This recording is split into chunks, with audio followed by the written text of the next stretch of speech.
আলহামদুলিল্লাহ ওয়াসসালাতু ওয়াসসালামু আলা রাসূলিল্লাহ আম্মা বা'দ ফাআউযু বিল্লাহি মিনাশ শাইতানির রাজীম ওয়ালিল্লাহি আলান নাসি হিজ্জুল বাইতি মান ইসতাতা'a ইলাইহি সাবিলা ওয়া ক্বালা an-নাবিয়্যু সাল্লাল্লাহু আলাইহি ওয়াসাল্লাম ইয়া আইয়ুহান নাসু খুযু মানাসিকাকুম। সম্মানিত ওলামায়ে কেরাম, সুপ্রিয় ভ্রাতৃবৃন্দ ও পদ্মানসীন ভগিনীদের জানাই আন্তরিক শুভেচ্ছা ও অভিনন্দন। আপনাদের সম্মুখে পবিত্র কোরআন থেকে একটি আয়াতের অংশ বিশেষ তেলাওয়াত করেছি এবং মুহাম্মদ সাল্লাল্লাহু আলাইহি ইসলামের অমীয় মুখ নিঃসৃত থেকে একটু অংশ পরিবেশন করেছি। ইনশাআল্লাহ তার সম্মুখে থেকে কিছু কথা পরিবেশন করব। ওয়া মা তাওফীকি ইল্লা বিল্লাহ। যে আয়াতের অংশ বিশেষ তেলাওয়াত করেছি তার তাৎপর্য হলো, সামর্থ্যবান মানুষের উপর আল্লাহর জন্য বাইতুল্লাহর হজ করা ফরজ। আর যে হাদিস পরিবেশন করেছি তার তাৎপর্য হলো, রাসূল সাল্লাল্লাহু আলাইহি ওয়াসাল্লাম বলেছেন, হে লোক সকল, তোমরা হজের বিধিবিধান শিখে নাও।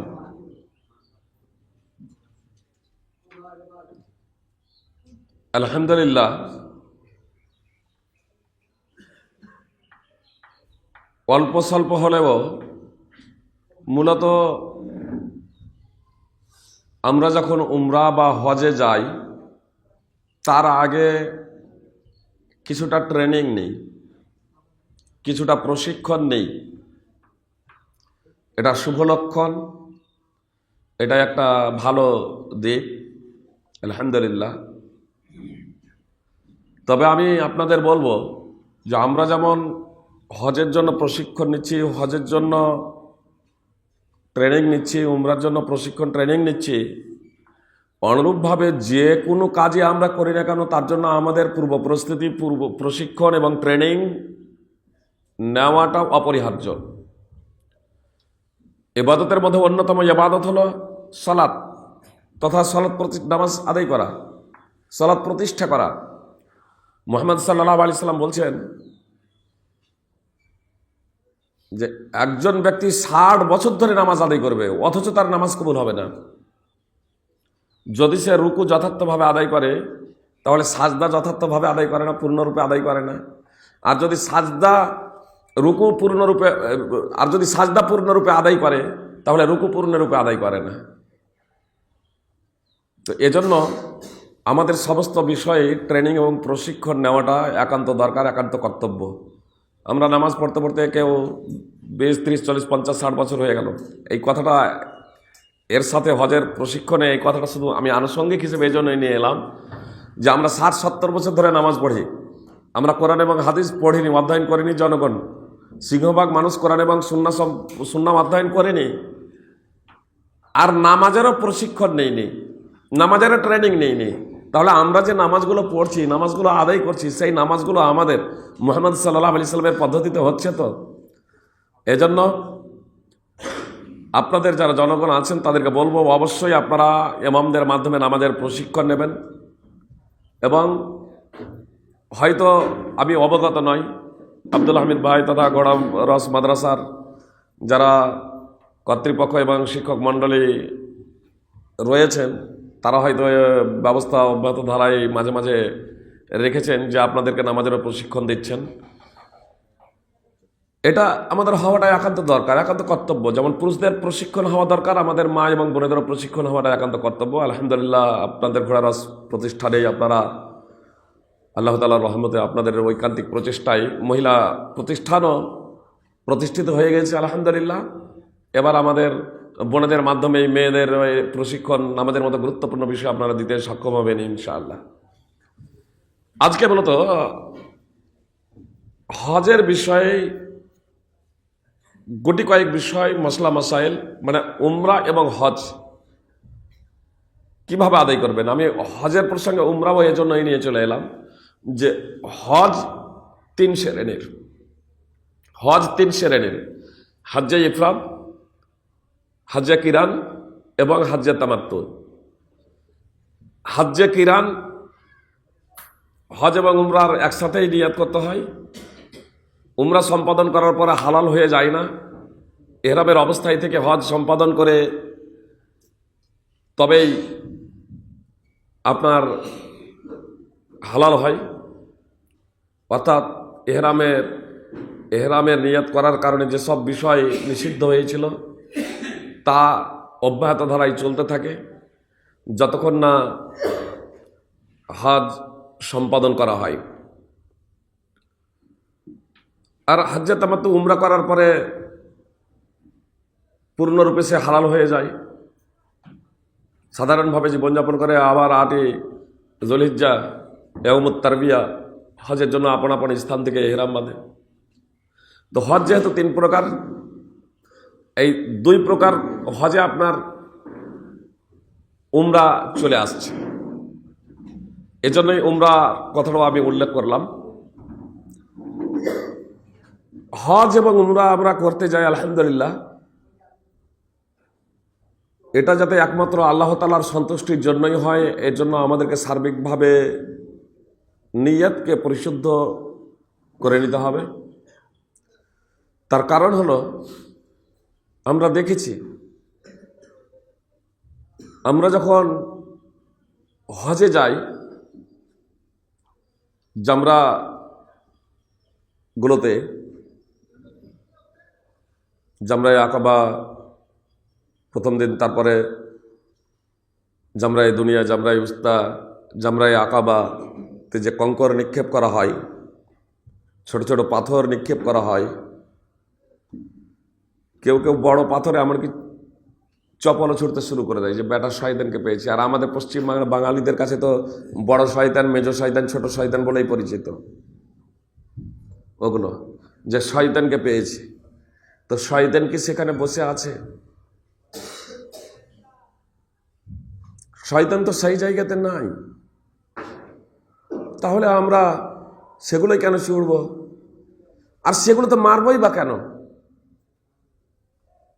ইব্রাহিম আলাইহিস সালাম যখন ইসমাইল আলাইহিস সালামকে কুরবানি দেওয়ার জন্য আল্লাহ তাআলার নির্দেশে মিনে যখন নিয়ে যাচ্ছেন সেই সময় শয়তান আবির্ভূত হয়ে ইব্রাহিম আলাইহিস সালামকে বাধা দেওয়ার প্রচেষ্টা করেছিল। আর সেই সময় ইব্রাহিম আলাইহিস সালাম পাথর নিক্ষেপ করেছিলেন ডাইরেক্ট শয়তানকে কেন্দ্র করে। ইবনে আব্বাস রাদিয়াল্লাহু তাআলা আনহু সূত্রে বর্ণিত, তিনি বলছেন যে শয়তানকে ইব্রাহিম আলাইহিস সালাম 3টা জায়গাতে 7টি করে 21টি পাথর মেরেছিলেন। শয়তান যখন ইব্রাহিম আলাইহিস সালামকে তার কাজে, ইব্রাহিম আলাইহিস সালামের কাজে যখন বাধা সৃষ্টি করে, সেই সময় আবির্ভূত হয়েছিল শয়তান। সে যে কোনো রূপ মানুষের রূপ ধরতে পারে। যখন ইব্রাহিম আলাইহিস সালামকে বাধা প্রদান করেছিল সেই সময় ইব্রাহিম আলাইহিস সালাম পাথর মেরেছিলেন। আজকে আমরা কেন পাথর মারব? আপনারা অবগত আছেন, ইব্রাহিম আলাইহিস সালাম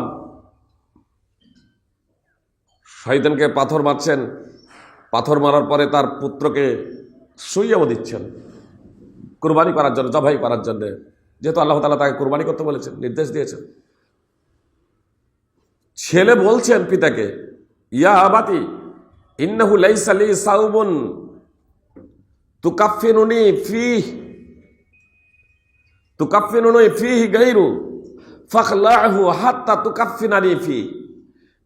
হে আমার পিতা, আমি যে কাপড় পরিধান করে আছি এই কাপড় ছাড়া তো দ্বিতীয় আর কোনো কাপড় নেই, দ্বিতীয় কোনো পোশাক নেই। তো আমার এই পোশাকটা আপনি খুলে রেখে দিন, আমাকে কুরবানি করার পরে এই পোশাক দিয়ে আমাকে কাফন দেবেন। ইব্রাহিম আলাইহিস সালাম চিৎ করে শুইয়ে দিয়েছেন, এই উপর করে শুইয়ে দিয়েছেন, কপালটা নিচরে উপর করে শুইয়ে দিয়েছেন, যাতে পিতৃব্য মায়া মমতা হৃদয়ে জেগে না ওঠে। এবং তিনি পর্যবেক্ষণ করছেন তার পোশাক খোলার জন্য। ছেলে বলেছে যে আমার কাপড়টা খুলে রেখে দিয়ে এই কুরবানির পরে এই কাপড় দিয়ে কাফন দেবে। তো ইব্রাহিম আলাইহিস সালাম তাকে উপর করে শুইয়ে দিয়ে পর্যবেক্ষণ করছেন কাপড় খোলার জন্যে। এহেন পরিস্থিতিতে পিছন থেকে আওয়াজ, আইয়া ইব্রাহিম কাদ সাদ্দাক্তা রয়া, হে ইব্রাহিম তুমি তোমার স্বপ্নকে বাস্তবে রূপদান করেছ। পিছন দিকে তাকাচ্ছেন, তখন সাদা দম্বা। ইসমাইল আলাইহিস সালামও জানতেন না যে তিনি কুরবানি হবেন না, এটা পরীক্ষা। আর ইব্রাহিম আলাইহিস সালামও জানতেন না যে আল্লাহ তাআলা আমার পরীক্ষা নিচ্ছেন, আমার পুত্র জবাই হবে না, একমাত্র পুত্র। কিন্তু আল্লাহ তাআলা নির্দেশ, তা বাস্তবায়নে তিনি সচেষ্ট। হজ করতে গিয়ে এই ইতিহাসকে স্মরণ করিয়ে রাখার কারণ কি? আজকে যে সেটা পিলার করে দেওয়া হয়েছে, যে যে জায়গাতে ইব্রাহিম আলাইহিস সালাম শয়তানকে পাথর নিক্ষেপ করেছিলেন, সেই জায়গাতে আজকে শয়তান যে জায়গায় আবির্ভূত হয়েছিল, বাধা প্রদানের জন্য আল্লাহ তাআলার একনিষ্ঠ নির্দেশকে বাস্তবায়নে যাতে বাধা দিতে সে সক্ষম হয়, তার জন্য যে আবির্ভূত হয়ে ইব্রাহিম আলাইহিস সালামকে বাধা প্রদানের প্রচেষ্টা করেছিল। তো ইব্রাহিম আলাইহিস সালাম যেখানে শয়তানকে কেন্দ্র করে যে পাথর ছুঁড়েছিলেন, যেখানে শয়তান আবির্ভূত হয়েছিল, শয়তানকে ডাইরেক্ট টার্গেট করে নিশানা করে যে পাথর মেরেছিলেন, সেই জায়গাগুলোই মূলত জামরায়ে দুনিয়া, জামরায়ে উস্তা এবং জামরায়ে আকাবা। আজকে আর শয়তান নেই, সেদিন ছিল শয়তান, কিন্তু আজকে কেন পাথর মারি? স্মরণ করিয়ে দেওয়ার জন্য। আজকে আমাকে আপনাকে ছেলেকে জবাই করতে হয়নি, তার থেকে ন্যূনতম বিষয় আমার আপনার কাছে আল্লাহ তাআলা প্রার্থনা করেছেন যে আমি আপনি আমার নিজের বিবেক বুদ্ধি, আমার সেই বিবেক বুদ্ধি যে বিবেক বুদ্ধি আল্লাহ তাআলার বিধানের পরিপন্থী, আমার প্রবৃত্তি, আমার কামনা বাসনা সবকিছুকে বিসর্জন দিয়ে একমাত্র আল্লাহ তাআলার জন্য হব আমরা নিবেদিত প্রাণ। আর তার জন্যই মূলত এই হজের মাধ্যম দিয়ে আপনার তিনটি জায়গাতে প্রতিবিম্ব, যে জায়গাতে শয়তান আবির্ভূত হয়েছিল, তিনটি পিলার করে দিয়ে সেই জায়গাতে আপনার পাথর মারা হচ্ছে। ডাইরেক্ট এখন শয়তান নাই, কিন্তু সেখানে পাথর মারা হচ্ছে। সেই ইতিহাসকে স্মরণ করিয়ে দেওয়া হচ্ছে যে আমরা শয়তান তোর গোলামি করি না, তোর দাসত্ব করি না, তোর আমরা অনুসারী নয়, তোর হচ্ছে আমরা শত্রু, আমরা দুশ্মন। তার প্রমাণ তোদেরকে আমরা পাথর দিয়ে মারছি। আপনার সাফা মারওয়ার যখন সাই করা হয়, যে জায়গাটা মানে সব থেকে নিচু ছিল, এখন সবুজ লাইট ওপরে সেট করে দেওয়া হয়েছে। ওই জায়গাটুকুতে পুরো নিচে আপনার সবুজ বাতি এরকম উপরে জ্বলে 24 ঘন্টা, আর সেই বাতির আলো নিচে প্রতিবিম্ব হয়ে পুরো নিচেটা সবুজ হয়ে যায়। ওই জায়গাটুকুতে দৌড়াতে হয়। দৌড়েছিলেন হাজার, তথা যাকে আমরা হাজেরা বলে জানি, হাজার তথা হাজারা, ইসমাইল আলাইহিস সালামের মা। মানে সাফা থেকে মারওয়া, মারওয়া থেকে সাফা যখন যাচ্ছেন পানির সন্ধানে, তো ওই নিচের উপত্যকায় আপনার যে জায়গাটুকু নিচে ছিল সব থেকে বেশি, সেই জায়গাতে যখন যাচ্ছেন তখন ছেলেকে যেহেতু দেখা যাচ্ছে না, তো ওই জন্য ছেলে যাতে চোখের অন্তরালে না চলে যায়, ওই জায়গাটুকুতে হাজারা দৌড়েছিলেন, হাজার দৌড়েছিলেন। এখন তো দৌড়ানোর প্রয়োজন নেই। আমরা এখন কেন দৌড়াবো? রাসূল সাল্লাল্লাহু আলাইহি ওয়াসাল্লাম দৌড়ালেন, আমরাও দৌড়াচ্ছি। কেন? সেই ইতিহাসকে স্মরণ করিয়ে দেওয়া, মূলত যে আমরা যে মানুষ আল্লাহ তাআলার দাস, আল্লাহ তাআলার বান্দা। ইব্রাহিম আলাইহিস সালাম ওই মরুভূমি, যেখানে কোনো পানি ছিল না, যেখানে কোনো খাবার ছিল না, সেই জায়গাতে যখন চলে যাচ্ছেন ইব্রাহিম আলাইহিস সালাম ইসমাইল আলাইহিস সালামকে এবং তার মাতাকে, তার মাতা হাজার ইব্রাহিম আলাইহিস সালামকে ডাক দিচ্ছেন, আপনি এখানে রেখে যাচ্ছেন কেন? কি ব্যাপার? সামান্য কিছু খেজুর, সামান্য কিছু পানি। ইব্রাহিম আলাইহিস সালাম ঘুরে তাকাচ্ছেন না, শুধু হাজার এ কথা বলেন, আপনি কি এটা রেখে যাচ্ছেন আমাদেরকে এই নির্জন ভূমিতে, যেখানে আহারের কোনো ব্যবস্থা নেই, যেখানে পানির কোনো ব্যবস্থা নেই? এটা কি আল্লাহ তাআলার নির্দেশে রেখে যাচ্ছেন? তখন ইব্রাহিম আলাইহিস সালাম বলেছিলেন, হ্যাঁ, আল্লাহ তাআলার নির্দেশে, এটা আল্লাহ তাআলা আমাকে নির্দেশ দিয়েছেন। তখন হাজার বলেছিলেন, ইদান লা ইউযায়্যানা, তাহলে আল্লাহ তাআলা ধ্বংস করবেন না। কতটা ঈমান থাকলে অন্তরে, কতটা দৃঢ় বিশ্বাস থাকলে নির্জন ভূমিতে একজন মেয়ের মুখ থেকে এত দৃঢ় বিশ্বাস এবং পূর্ণ নবীওয়ালা যেন কথা আল্লাহ যখন নির্দেশ দিয়েছেন, তাহলে আল্লাহ আমাদেরকে শেষ করবেন না, আল্লাহ আমাদেরকে ধ্বংস করবেন না। সেই স্মৃতিগুলো মূলত স্মরণ করিয়ে দেওয়ার জন্যে আপনার সেই সমস্ত বিষয়গুলো এককালীন একটা সময়ে একটা প্রেক্ষাপটে একটা পরিস্থিতিতে করেছিলেন। সেই প্রেক্ষাপট এবং পরিস্থিতি বর্তমানে নেই। এখন শয়তান ওখানে দাঁড়িয়ে নেই, ইবলিস শয়তান বা শয়তান ওখানে মাথা পেতে দাঁড়িয়ে নেই যে মুসলমান তোমরা এসো আর আমাদের মাথায় মারো। এখন আর সেখানে দৌড়ানোর প্রয়োজনের প্রেক্ষাপট এবং পরিস্থিতি নেই। তারপরেও আমরা সেই জায়গাতে পুরুষরা দৌড়াই এবং মহিলা এবং পুরুষ সকলেই আমরা তিনটা জামরাতে পাথর নিক্ষেপ করি, মূলত সেই ইতিহাসকে স্মরণ করতে গিয়েই যে আমরা শয়তানের কখনো দাসত্ব করব না। আপনারা শুনেছেন, অবগত আছেন, তিনটি কারণে অতীতের সব গুনাহ মাফ হয়ে যায়। এক, ইসলাম; দুই, হিজরত; নম্বর 3, হজ। হজ করলে পূর্বের গুনাহ সব মাফ হয়ে যায়। আন্নাল ইসলাম আল্লাহ ইয়াহদিবু কাবলাহ, ইসলাম পূর্বের সব গুনাহ মাফ করে দেয়, মিটিয়ে দেয়। ওয়া আন্নাল হজ্জাহ ইয়াহদিবু মা কানা কাবলাহ, হজ পূর্বের সব গুনাহ মিটিয়ে দেয়। ওয়া আন্নাল হিজরাতা তাহদিবু মা কানা কাবলাহা, আর হিজরত পূর্বের সব গুনাহকে মিটিয়ে দেয়। তো কেউ যদি কালেমায়ে শাহাদাত পড়ে সব গুনাহ মিটে যাবে? মুসলমান হলো সব গুনাহ মিটে যাবে? জেনে রাখুন, বুখারী মুসলিমে স্পষ্ট হাদিস আছে, আব্দুল্লাহ ইবনে মাসউদ রাদিয়াল্লাহু তাআলা আনহু সূত্রে বর্ণিত। তিনি বলছেন, আল্লাহ রাসূল সাল্লাল্লাহু আলাইহি ওয়াসাল্লাম ইসলাম কবুলের পূর্বে যে কাজগুলো আমরা করেছিলাম, সেই কাজগুলোর কি আমাদেরকে জবাবদিহি করতে হবে? ইসলাম গ্রহণের পূর্বে যে কাজগুলো আমরা করেছিলাম, সেই কাজগুলোর জন্য কি আল্লাহ তাআলার কাছে আমাদের জবাবদিহি করতে হবে?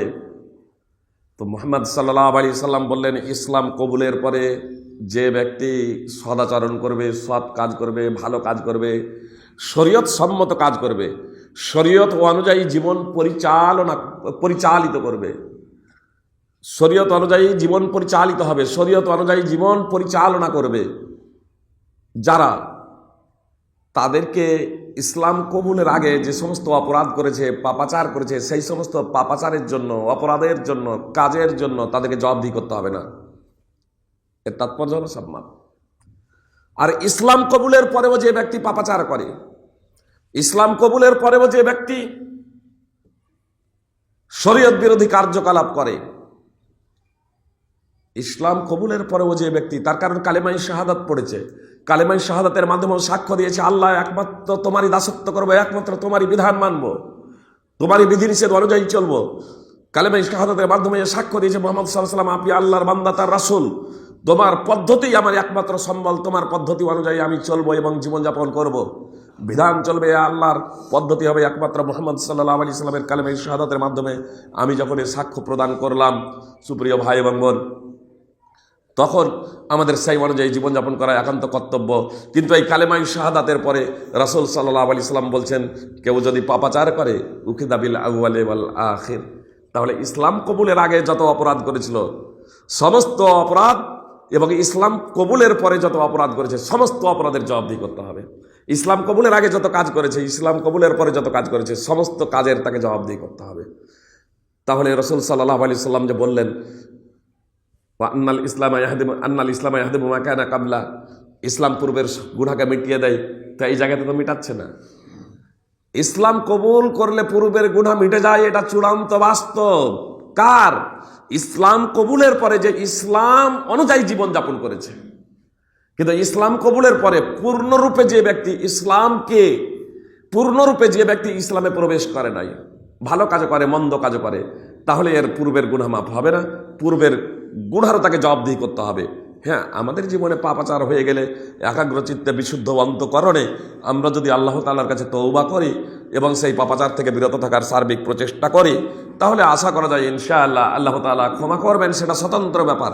কিন্তু শুধু ইসলাম কবুল করলেই পূর্বের গুনাহ মাফ হয়ে যাবে, এই যে ফ্যাসিলিটি এবং মর্যাদা, হজ করলেই পূর্বের সব গুনাহ মাফ হয়ে যাবে, এই যে ফ্যাসিলিটি মর্যাদা, এই ফ্যাসিলিটি যদি মর্যাদা যদি পেতে হয় তাহলে আমার জীবনে পরিবর্তন নিয়ে আসতে হবে। আমি হজ করে এলাম, আমি হাজি হয়ে গেলাম, যে হজ করার আগে যা আমার চাল চলন ছিল, আচার আচরণ ছিল, ব্যবহার ছিল, হজ করার পরেও তাই দেখা যাচ্ছে, তাহলে লাভটা কি? এই ব্যক্তির হজের মাধ্যম দিয়ে পূর্বের সব গুনাহ মাফ হয়ে যাবে এমনটি না। জি, এজন্য আমাদেরকে এই বিষয়গুলোর প্রতি গভীর মনোযোগ দিতে হবে যে আমরা হজে যাচ্ছি, আমার আল্লাহর যে হক আছে আমাদের উপরে, সেই হকে কোনো প্রকারের যাতে শিথিলতা এবং উদাসীনতা না থাকে তার জন্য আমাদের সতর্ক হতে হবে। সাথে সাথে বান্দার একে অপরের হক, পাড়া প্রতিবেশীর হক, বন্ধু বান্ধবের হক, একে অপরের হক, এইগুলোতে কোনো প্রকারের আমি তো আত্মসাৎ করিনি, এইগুলোর ব্যাপারে তো কোনো আমার দেনা পাওনা নেই।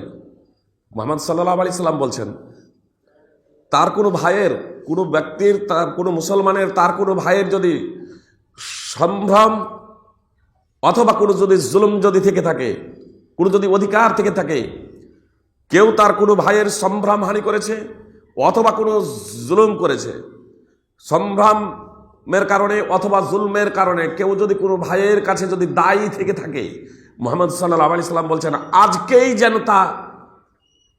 তার কাছ আজকেই যেন ক্ষমা করিয়ে নেই, আজকেই যেন মাফ করিয়ে নেই।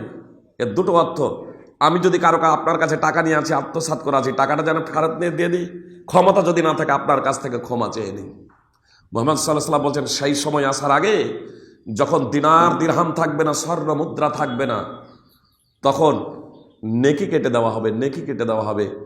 নেকি যদি না থাকে তাহলে পাওনাদারদের পাপ কেটে চাপানো হবে।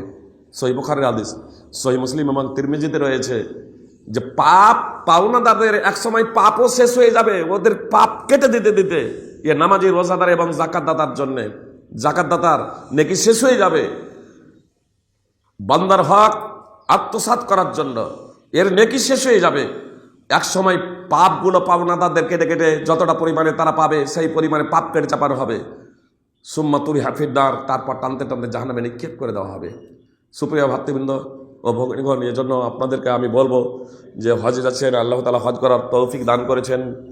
যারা এখনও হজে যাওয়ার নিয়াত করেননি, আমি বলবো আল্লাহ তুমি আমাদের সকলকে তোমার ঘর মসজিদে হারামের ডাইরেক্ট জিয়ারত করার তথা হজ সম্পাদন করার তৌফিক দান করো, এবং আমরা যারা হজ করব তাদের জীবনে যাতে পরিপূর্ণরূপে নিজেদের জীবনে পরিবর্তন নিয়ে আসতে পারি।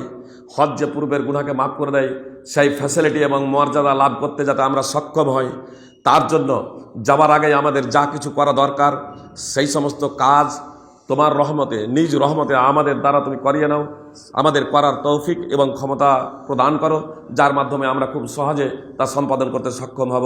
সুপ্রিয় ভাই এবং বোন, এবার ডাইরেক্ট আমি উমরা এবং হজে প্রবেশ করে যাচ্ছি। আপনার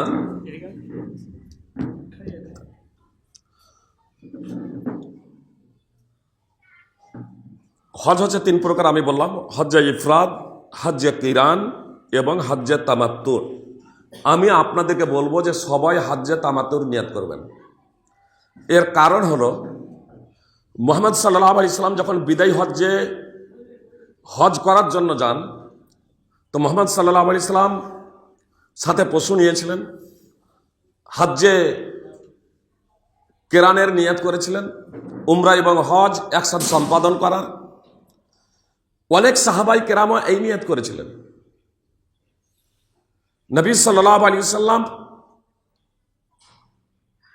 এই নিয়াত করার পরে সাহাবাই কেরামদের বললেন মক্কায় যে তোমরা উমরা করে হালাল হয়ে যাও। তখন সাহাবাই কেরাম বলছেন আল্লাহ রাসূল, আমরা তো হজের নিয়ত করেছি। কেউ কেউ বলছেন আমরা তো হজের নিয়ত করেছি। বলছে তোমরা হজকে উমরাতে পরিবর্তন করে নাও, উমরা করে তোমরা হালাল হয়ে যাও। মুহাম্মদ সাল্লাল্লাহু আলাইহি সাল্লাম বলেছিলেন আমি পরে যা বুঝতে পারলাম, পরে যা অবগত হলাম, আগে যদি অবগত হতাম, আগে যদি বুঝতে পারতাম, এই বিষয়টা আগে যদি আমি জানতাম, তাহলে আমি সঙ্গে করে হাদি আনতাম না, অর্থাৎ কুরবানির পশু আনতাম না। আর আমার সাথে যদি কুরবানির পশু না থাকতো তাহলে আমিও উমরা সম্পাদন করে আমি হালাল হয়ে যেতাম। এর দ্বারা কি বোঝা যাচ্ছে? নির্দেশ দিচ্ছেন যারা হজের জন্য নিয়ত করছেন তাদেরকেও বলছেন উমরাই পরিবর্তন করে নাও। যুলহুলাইফা থেকে হজের নিয়ত করে গেছেন, বলছে উমরাই পরিবর্তন করে নাও। তাহলে আমরা যখন ইহরামই এখনো বাঁধেনি, তাহলে আমরা কেন হাজ্জাত তামাত্তুর নিয়ত করবো না? নবী সাল্লাল্লাহু আলাইহি ওয়াসাল্লাম তাদেরকে যাদেরকে উমরাই করতে বলেন তাদেরকে হাজ্জাত তামাত্তুর নির্দেশ দিচ্ছেন, তোমরা হাজ্জাত তামাত্তুর করো, উমরা করে নিয়ে তোমরা হালাল হয়ে যাবে। রাসূল সাল্লাল্লাহু আলাইহি ওয়াসাল্লাম বলছেন আমার কাছে পশু না থাকলে আমিও, যাদের কাছে পশু আছে বললেন যে যাদের কাছে পশু হয় তারা হবে না, যাদের কাছে পশু নাই হাজ্জাত তামাত্তুর করতে গেলেও আপনার হাদি ওয়াজিব, আর হাজ্জে কেরানের জন্য হাদি ওয়াজিব। কিন্তু হাজ্জে কেরানে কষ্টটা বেশি। মুহাম্মদ সাল্লাল্লাহু আলাইহি সাল্লাম কত দয়াদ্র ছিলেন, কত দয়ালু ছিলেন, যে মুহাম্মদ সাল্লাল্লাহু আলাইহি সাল্লাম বলছেন পরে যাওয়া অবগত হলাম, আগে যদি বুঝতে পারতাম সাথে পশু আনতাম না, আর সাথে যদি পশু না থাকতো আমিও হাজ্জে তামাত্তুর করতাম। তো এজন্য হাজ্জে তামাত্তুর নিয়ত করবেন। হাজ্জে তামাত্তুর দুটো পার্টে বিভক্ত। প্রথমে উমরা, জি প্রথমেই উমরা। আপনাদের বলি বিমান সাধারণত দুটো জায়গায় পৌঁছাবে, এক হয় জেদ্দা হয়ে যাবে অথবা মদিনা হয়ে। বুঝতে পেরেছেন? জেদ্দা হয়ে যাবে অথবা মদিনা হয়ে। আপনার বিমান যদি মদিনা হয়ে যায় তাহলে মদিনা যখন যাবেন আপনারা আগে জানতে পারবেন বিমানবন্দরে, আগে আপনাদেরকে জানাতে হবে যে আপনার বিমান কোথায় যাচ্ছে, মদিনা যাচ্ছে না জেদ্দা। মদিনা যদি হয়, অনেকেই কিন্তু মুহাম্মদ সাল্লাল্লাহু আলাইহি সাল্লামের কবরের নিয়াত করে নেই। বুঝতে পেরেছেন? কবর জিয়ারতের নিয়াত, যে কবর জিয়ারতের নিয়াতে আপনি সফর করতে পারেন না, এটা বৈধ না। এমনকি মুহাম্মদ সাল্লাল্লাহু আলাইহি সাল্লামের যেটা সফরের মধ্যে যেটা গণ্য হবে, নিকট হলে আপনি আশপাশে কবর স্থান আছে, আপনি কবর জিয়ারতে যান, কোনো সমস্যা নেই, কবর জিয়ারত মুস্তাহাব। কিন্তু আপনি কবর জিয়ারতের উদ্দেশ্যে সফর করে যেতে পারেন না। একটা জায়গা থেকে আরেকটা জায়গার সফর, যেটা সফরের দূরত্ব করে সেই জায়গায় যেতে পারেন না আপনি নেকির উদ্দেশ্যে, ইবাদতের উদ্দেশ্যে। কবর জিয়ারত এটা হচ্ছে মুস্তাহাব, এটা হচ্ছে একটা ইবাদত, আপনি যেতে পারেন না। আপনার তিনটি মসজিদ ব্যতীত, মসজিদে নববী, মসজিদে হারাম এবং মসজিদে আকসা ব্যতীত নেকির উদ্দেশ্যে অন্য জায়গায় সফর করা বৈধ নয়। এজন্য কবর জিয়ারতের উদ্দেশ্য মদিনা, সেখানে পাড়ি দেবেন না। আর হজের নিয়ত তো এখানে প্রশ্নই নেই। হজ আছে এটা আলাদা, কিন্তু হজের নিয়ত করতে হবে, এহরাম বাঁধতে হবে। যে জোহরের টাইম হলে আমরা নামাজ পড়বো, আমি একজন নামাজি, আমি নামাজ পড়বো, কিন্তু এখন তো সংকল্প নেই নামাজ পড়বো। যখন টাইম আসে তখনই আমি অজু করছি এবার নামাজ পড়বো বলে। তাহলে মদিনা কিসের নিয়ত করবেন? মসজিদে নববীর নিয়ত করবেন। মসজিদে নববীর, মদিনা হলে মসজিদে নববীর নিয়ত করলেন। কাপড় পড়ার প্রয়োজন নেই, কোনো কিছুরই প্রয়োজন নেই। মদিনাতে পৌঁছালেন, ওখানে মসজিদে নববীর জিয়ারতের উদ্দেশ্যে, মসজিদে নববীর জিয়ারতের উদ্দেশ্যে আপনি মদিনা পৌঁছে সামানপত্র সব কিছু মসজিদ রুমে রেখে দিলেন। তারপরে অজু করে মসজিদে নববীর উদ্দেশ্যে বেরিয়ে যাবেন। ফরজ নামাজে যদি টাইম যদি হয়ে গেছে, মানে একামত চলছে, গিয়ে সামিল হয়ে যান, নামাজ পড়ে নেন। আর যদি দেখা যায় যে না এখনো নামাজের টাইম হয়নি, তাহলে তাহিয়াতুল মসজিদ হিসেবে 2 রাকাত নামাজ পড়েন। 2 রাকাত নামাজ পড়ার পরে তারপরে এবার মুহাম্মদ সাল্লাল্লাহু আলাইহি সাল্লামের কবর জিয়ারতের এবার নিয়াত করে ফেলুন। এবার ওখানে পৌঁছে গেছেন, এবার আপনার তো ওখানে পৌঁছে যখন গেলেন আপনি ওখানে তখন স্থানীয়, অন্তত আপনাকে ওখানে 1 সপ্তাহ থাকতে হবে অন্তত। এবার মসজিদে কবর জিয়ারতের আপনি নিয়াত করেন। আপনি যদি ওখানে 1 দিনও থাকেন বা 1 ঘন্টাও থাকেন, তারপরেও আপনি ওখানে কবর জিয়ারতের নিয়াত করতে পারেন। তারপরে তার কারণ মসজিদে নববীর আপনি নিয়াত করে গেছেন, সফর মসজিদে নববীকে কেন্দ্র করে হয়ে গেছে ওখানে। এবার আপনি কবর জিয়ারতের নিয়াত করেন। এবার কবর জিয়ারতের জন্য প্রথমেই আপনার পড়বে, যখন আবু সালাম গেট দিয়ে যখন যাবেন, প্রথমেই পড়বে মুহাম্মদ সাল্লাল্লাহু আলাইহি সাল্লামের কবর, তারপরে আবু বকরের কবর, তারপরে উমর রাদিয়াল্লাহু তাআলা আনহুর কবর। সেখানে গিয়ে আসসালামু আলাইকা ইয়া রাসূলুল্লাহ লেখা আছে আবু বকর, উমর, মুহাম্মদ সাল্লাল্লাহু আলাইহি সাল্লাম তারপরে আবু বকর, তারপরে উমর লেখা আছে। মোহাম্মদ সাল্লাল্লাহু আলাইহি সাল্লামের কবর দেখা যায় না, জি, কেউ দেখতে পায় না। অনেকেই বলে যে কবরকে চাদর দিয়ে ঘেরা আছে, আসলে ও অবগতই না। কবরের বাইরে ত্রিকোণ করে আপনার প্রাচীর দেওয়া আছে। এখন তো আপনার এমনভাবে মানে প্রাচীর দিয়ে সেটাকে করে দেওয়া হয়েছে, রাজা বাদশারাও দেখতে পাবে না। জি, আপনার ওখানে ইদানিং মিউজিয়ামে হয়ে গেছে। অতীতে রসুল সাল্লাহ সাল্লামের জীবদ্দশায় মানে আয়েশা রাদিয়াল্লাহু তাআলা আনহার যে হুজরা যখন ছিল, রসুল সাল্লাল্লাহু আলাইহি ওয়াসাল্লামের ঘর, সেই ঘর থেকে নিয়ে কিভাবে ধাপে ধাপে ধাপে ধাপে হয়েছে সমস্ত ডিটেলস সেই জিনিসগুলো আপনার মিউজিয়ামে পেয়ে যাবেন। তাহলে আজকে আমি আপনার উমরার বিষয়টা আপনাদের বলে দিই। উমরা তাহলে মদিনা পৌঁছে গেলে আবার মদিনা থেকে যখন আপনার মক্কা যাবেন তখন জুলহুলাইফাতে নিয়াত করবেন। জুলহুলাইফায় পৌঁছে, জুলহুলাইফায় অবশ্য বাস পৌঁছাবে, বাসে বা অন্যান্য গাড়িতে, সমস্ত গাড়িতে আপনার জুলহুলাইফায়, ওখানে মসজিদ আছে, গোসলের ব্যবস্থা আছে, সমস্ত কিছু আছে। আর যদি জেদ্দা যদি আপনার যদি বিমান যদি পৌঁছায় তাহলে আগে থেকেই নিয়াত করে নেবেন না। জেদ্দা পৌঁছালে আগে থেকে নিয়াত করে নেবেন না। কাপড়টা পরতে পারেন, বিমানবন্দরে কাপড় পরে নিলেন, রুমে কাপড় পরে নিলেন, কোনো অসুবিধা নেই। এহরামের কাপড়, এহরাম বাঁধা যে বলে, তো এহরাম বাঁধা বলতে এহরামের কাপড় বাঁধা না। এহরাম বাঁধা বলতে এহরামের কাপড় বাঁধা না। এহরাম বাঁধা বলতে বাংলা বইপত্রে যে লেখা আছে এহরাম বাঁধা, তো এহরাম বাঁধা বলতে উমরা বা হজের নিয়ত করা অন্তরে। উমরা বা হজের জন্য অন্তরে নিয়াত করা। আপনি উমরা করছেন তো উমরার জন্য অন্তরে নিয়াত করবেন। এহরাম বাঁধা, মিকাত থেকে এহরাম বাঁধা। তাহলে এহরাম বাঁধা এটা হলো রুকুন, মানে উমরার জন্য 3টা রুকুন আছে। উমরার জন্য 3টা রুকুন: এহরাম বাঁধা, মসজিদ হারামের তাওয়াফ, সাফা মারওয়ার সাই, এই 3টা রুকুন। এতটুকু জেনে রাখবেন, যদি এহরাম, তাওয়াফে কুদুম, সাফা মারওয়া, তাওয়াফ এবং সাফা মারওয়ার সাই মানে রুকুন যদি ছুটে যায় তাহলে উমরা বাতিল। হজের রুকুন ছুটলে হজ বাতিল, উমরার রুকুন ছুটলে উমরা বাতিল। ওয়াজিব যদি ছুটে যায় তাহলে দম দিয়ে ভর্তুকি হবে। জি, যেমন নামাজের রুকুন যদি ছুটে যায় তাহলে নামাজ বাতিল, আপনাকে পুনরায় আদায় করতে হবে। অনুরূপভাবে রুকুন ছুটে গেলে রুকুন আপনাকে পুনরায় আদায় করতে হবে।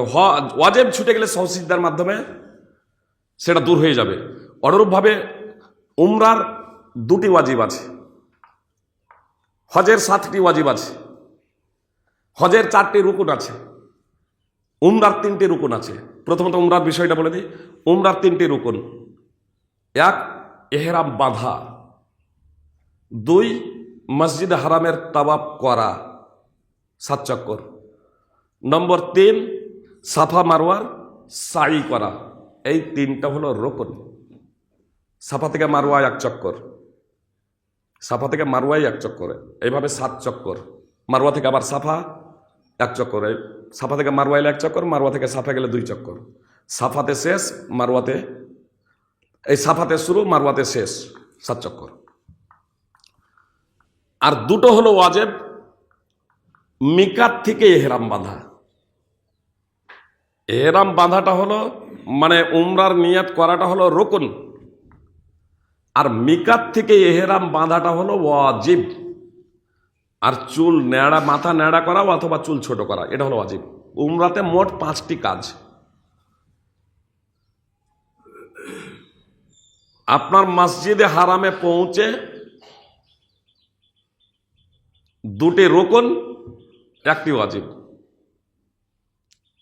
আর মিকাতে 1টি রুকুন, 1টি ওয়াজিব। মসজিদে হারামে পৌঁছে প্রায় ঘন্টা 1.5-এর মধ্যে পুরো কাজ কমপ্লিট, উমরা কমপ্লিট।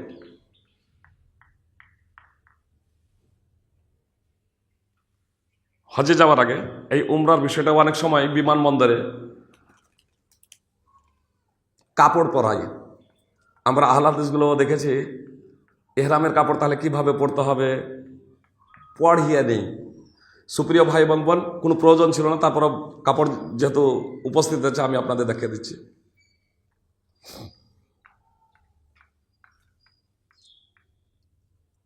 আগে তো আমরা সেলাইবিহীন লুঙ্গি পরতাম, মানে আমরা দেখেছি ধুতি পড়তে দেখেছি, আমরা অবশ্য সেলাই করে পড়েছি।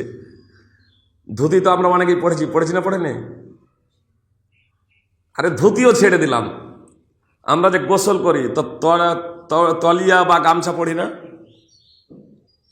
তলিয়া বা গামছা তো পড়ছি, ওটা তো আর সেলাই করা না। তো তলিয়া বা গামছা এটা তো আমাদেরকে কেউ পরিয়ে দেয় না, নিজেরাই আমরা পড়ি। তো যেমন তলিয়া বা গামছা পড়ছি ওই রকমই আপনি একটা পড়ে দেন। যেমন সেলাইবিহীন লুঙ্গি আমরা পড়ে নেন, আপনার যেভাবে ইচ্ছা আপনি আটকান। বুঝতে পেরেছেন? একটা কাপড় নিয়ে, এজন্য কাউকে পড়ানোর কোনো ব্যাপার নেই। আসলে আমি এই বিষয়টা বলতে চাচ্ছি যে আপনি লুঙ্গি পড়ানোর কোনো প্রয়োজন নেই, এটা পড়ানোর প্রয়োজন নেই, আপনার যেভাবে ইচ্ছা। আবার যদি একটু ঢিল হয় যে আবার যে খুলে পড়তে পারবেন না এমনটি না, আর খুলবে না আশা করছি ইনশাল্লাহ। আপনি যেভাবে ইচ্ছা এটাকে এভাবে একটু ছোটও করতে পারেন। আর আপনি যদি এমনি মনে করেন যে এমনি পড়ে নিলাম, আমি আপাতত এমনি পড়ে নিলাম, যেমন পড়ে নিলাম এমনি এইভাবেই করে নিলাম, বাস, কোনো সমস্যা নেই।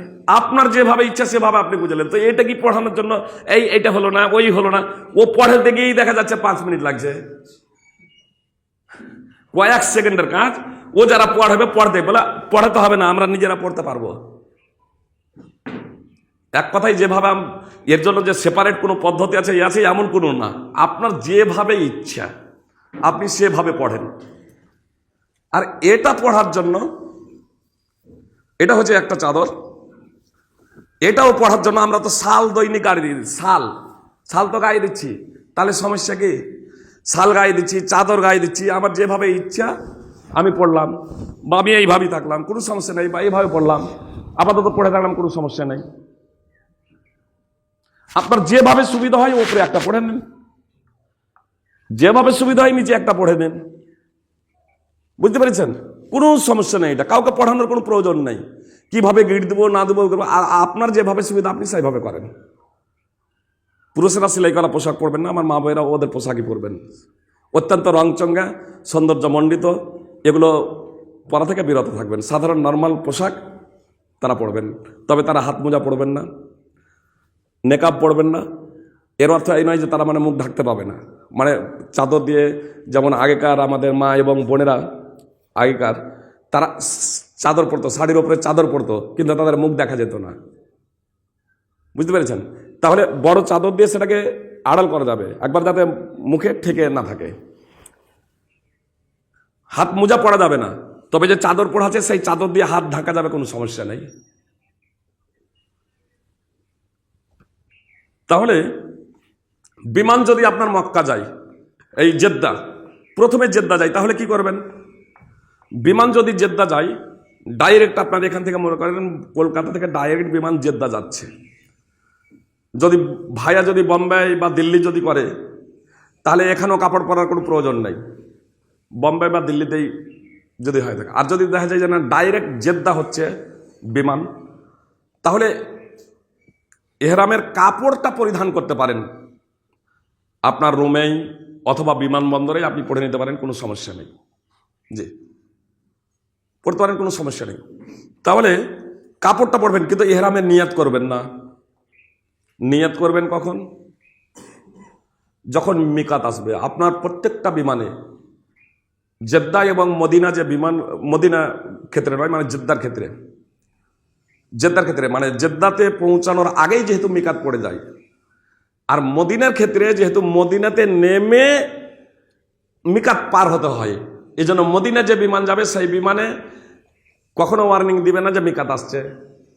কিন্তু জেদ্দা যে সমস্ত বিমানগুলো যাবে সেই সমস্ত বিমান কর্তৃপক্ষ থেকেই মিকাতের ব্যাপারে ওয়ার্নিং দিয়ে দেওয়া হয়।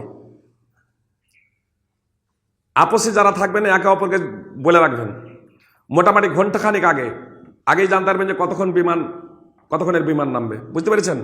মোটামুটি ঘন্টাখানিক আগেই আপনার জাগ্রত থাকবেন। অন্তত কেউ যদি ঘুমিয়ে যান, একজন এরকম যারা জেগে থাকবেন সঙ্গী সাথীদের, তাদেরকে জাগিয়ে দিলেন। যখন ক্যাপ্টেন ওয়ার্নিং যখন দেবে সেই সময় তখন নিয়াত করবেন। শুধু উমরার যাচ্ছেন হজে, নিয়ত যেদিন টাকা জমা দিয়েছেন বা আগে থেকে এরকম নিয়ত করেছেন, হয়তো 1 বছর আগে থেকেই যে এত সালে আমি হজে যাব, টাকাও জমা দিয়ে দিয়েছেন, এটা সংকল্পই আছে, কিন্তু এখনো ইহরাম বাঁধা হয়নি। মিকাত যখন আসবে তখনও হজের ইহরাম না, হজ্জে তামাত্তু করছেন, ফলে লাব্বাইকা শুধু উমরা বলবেন, লাব্বাইকা উমরা, অথবা আল্লাহুম্মা লাব্বাইকা উমরা। বুঝতে পেরেছেন? হৃদয়ে সংকল্প এবং সেটা মুখে উচ্চারণ করতে পারেন জোরে। মানে যতগুলো ইবাদত আছে, কোনো ইবাদতের মুখে উচ্চারণ করতে হয় না হজ ছাড়া। এই হজ মুখে উচ্চারণ করতে পারেন, লাব্বাইকা উমরা বা আল্লাহুম্মা লাব্বাইকা হাজ্জা। যখন মিকাতে যখন ওয়ার্নিং দেবে যে মিকাত আসছে, এবার যদি মিকাত অতিক্রম হয়ে যাওয়ার সম্ভাবনা থাকে, তাহলে যখন ওয়ার্নিং দেবে আপনি সঙ্গে সঙ্গে সেখানে নিয়ত করে দেন লাব্বাইকা উমরা বলে, দিয়ে তারপর তাহলে এবার তালবিয়া পাঠ করতে শুরু করে দেন। লাব্বাইক আল্লাহুম্মা লাব্বাইক, লাব্বাইক লা শারীকা লাক লাব্বাইক, ইন্নাল হামদা ওয়ান নি'মাতা লাকা ওয়াল মুলক লা শারীকা লাক। এই তালবিয়া অব্যাহত ধারায় পাঠ করতে থাকবেন, অব্যাহত ধারায় পাঠ করতে থাকবেন। মসজিদে হারাম সীমানা মানে মসজিদ হারাম নয়, হারাম সীমানা পৌঁছানো পর্যন্ত এটা রাসূল সাল্লাল্লাহু আলাইহি ওয়াসাল্লাম থেকে প্রমাণিত। অবশ্যই ইবনে আব্বাস রাদিয়াল্লাহু তাআলা আনহু মসজিদে হারামের পৌঁছানোর আগে পর্যন্ত, মানে হাজরা আসওয়াদের সামনে যাওয়ার আগে পর্যন্ত তালবিয়া পাঠ করতেন। এজন্য কেউ যদি মসজিদে হারামে প্রবেশ করেও আপনার হাজরা আসওয়াদের সামনে যাওয়ার আগে পর্যন্ত তালবিয়া পাঠ করবো মনে করেন, পাঠ করতে পারেন, কোনো সমস্যা নেই। আর কেউ যদি হারাম এলাকাতে প্রবেশ করে নেওয়ার পরে পরে তালবিয়া বন্ধ করতে পারেন, সেখানেও বন্ধ করতে পারেন, কোনো সমস্যা নেই, জিকির আজগার করবেন। মক্কায় পৌঁছে সম্ভব হলে আপনি গোসল করতে পারেন। গোসল করাটা হচ্ছে সুন্নাত, মুস্তাহাব, ওয়াজিব নয়। আর যদি মনে করেন যে না, এলাম সামান রুমে রেখে দেওয়ার পরে, হোটেলে রেখে দেওয়ার পরে আমরা আগে উমরাটা করে নেব, তাহলে আপনার উমরার জন্য বেরিয়ে যাবেন। মসজিদে হারামের যে কোনো কর্নারে আপনারা পৌঁছান না কেন, মসজিদে হারামের যে কোনো কর্নারে পৌঁছান না কেন, এটা একটু আগে পিছিয়ে করে দিলে বেশি, একটাই নাকি একটা আগে করে দেন, প্র্যাকটিক্যালটা সুবিধা হবে। মানে এই জায়গাতে অনেক সময় মুখস্থ থাকলেও মানে ভুল করে দেন অনেকেই। একটু এটা একটু আর একটু সরিয়ে দিলে হবে, বাস।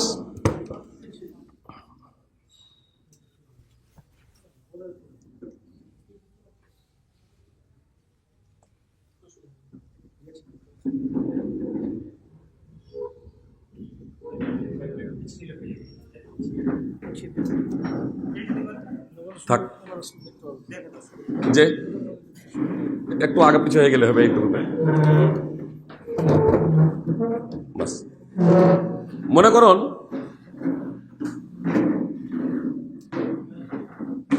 এই যে এটা দেখছেন হাজরে আসওয়াদ, এ কোন হাজরে আসওয়াদ, চারটা কোন, রুকনে ইরাকি, রুকনে শামি এবং রুকনে ইয়ামানি। হাজরে আসওয়াদ চিনতে কোনো সমস্যা হবে না, যে কোন কালো পাথর বসানো আছে। আরও আপনার পরিচিতি করে দেই হাজরে আসওয়াদের জন্য। হাজরে আসওয়াদ আর রুকনে ইয়ামানির, মানে হাজরে আসওয়াদের ডান দিকে, হাজরে আসওয়াদের কোণ থেকে প্রায় 1.5 হাত ডান দিকে, এখানে আপনার দরজা, মসজিদ হারামের দরজা। রুকনে ইরাকি আর হাজরে আসওয়াদের সামনে এখানে মাকামে ইব্রাহিমি, উঁচু হয়ে একটা খুব সৌন্দর্য মণ্ডিত আপনারা দেখবেন, এখানে মাকামে ইব্রাহিমি। আরও আপনার পরিচয় করে দিই, রুকনে ইরাকি আর রুকনে শামি এর মাঝে দেখবেন গোলাকার কিছুটা জায়গা আছে, ছবিতে বের করেন তাহলে সঙ্গে সঙ্গে হয়ে যাবে। গোলাকার একটা জায়গা দেখবেন, এখান থেকে রাস্তা আছে, কিন্তু এটাকে হাতিম বলে, অর্থাৎ এটাও কাবারই অংশ। ভিতর দিয়ে তওয়াফ করতে হবে না, বাইরে দিয়ে তওয়াফ করতে হবে। বুঝতে পেরেছেন? তাহলে এই হাজরে আসওয়াদ এটাকে চিনহার জন্য প্রথমত বলে দিই, মোবাইলে লেখেন তাসবিরুল হাজারিল আসওয়াদ, বা তাসবিরুল কাবা লেখেন, চলে আসবে পুরো গুগলে। আপনার রুকনে ইয়ামানি চিনহার জন্য আপনার বলে দিই, রুকনে ইয়ামানিটা পড়বে টাওয়ার, ঘড়ির দিকে। যে টাওয়ার আপনারা দেখতে পাবেন মক্কাতে ঢোকার মুহূর্তেই দেখবেন বিশাল টাওয়ার, ঘড়ি ঘড়ি টাওয়ার। তো এই ঘড়ি হাজরে আসওয়াদ থেকেও আপনারা দেখতে পাবেন। তাসবিরুল কাবাটা বের করেন, তাসবিরুল কাবা, তাসবিরুল কাবা।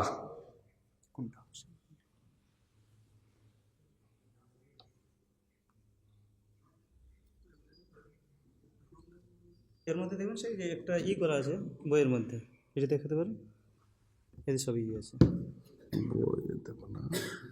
বড় হবে না, করে দিচ্ছি,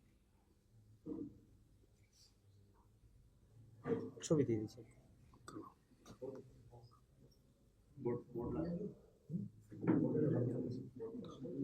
আপনার এই যে দেখছেন, এটাই হচ্ছে মাকামে ইব্রাহিম, দেখতে পাচ্ছেন তো? কাছাকাছি চলে আসেন না যে সমস্ত আপনার এটা হচ্ছে মাকামে ইব্রাহিম। এই কোণে আছে হাজরে আসওয়াদ। মাকামে ইব্রাহিমের বাম দিকের কোণে হাজরে আসওয়াদ, ডান দিকের কোণটা হচ্ছে রুকনে ইরাকি। আর এই মাকামে ইব্রাহিম আর হাজরে আসওয়াদের মাঝেই এখানে দেখছেন যে এই কাবার দরজা, মানে হাজরা মাকামে ইব্রাহিমটা পিছনে আছে কাবা থেকে, প্রায় অনেকটাই পিছনে আছে।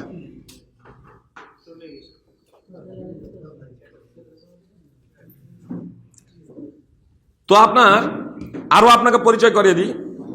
ওখানে ঢোকার পরে কি রুকনে ইয়ামানি, যখন কাবা থেকে যখন বাইরের দিকে তাকাবেন, ওপর দিকে তাকাবেন, বাইরের সাইডে ওপর দিকে যখন তাকাবেন তখন দেখবেন কাবার চত্বর থেকে ঘড়িটা, মক্কায় যে ঘড়ি ক্লক টাওয়ার, তো এই ক্লক টাওয়ার বিশাল উঁচু, আপনার মক্কার বিভিন্ন জায়গা থেকে তা দেখা যায়, বুঝতেছেন? মনে হচ্ছে নিকটে আছে এখানে। তো ওটা ওই ঘড়ি টাওয়ারটা মসজিদে হারামের রুকনে ইয়ামানির কোণে আছে। আরো পরিচয়ের জন্য বলে দিই, আপনি মসজিদে হারামে যখন প্রবেশ যখন করবেন অনেক প্রচুর গেট আছে, তো কখন হয়তো এই সামনে প্রবেশ করলেন, এই কোণাটাও একটু কালো দেখাবে, মানে এখানেও অনেক মানুষ এরকম ভিড় করবে, তো মনে ভাবেন হয়তো এটাই হয়তো হাজরে আসওয়াদ, এখানেও করবে।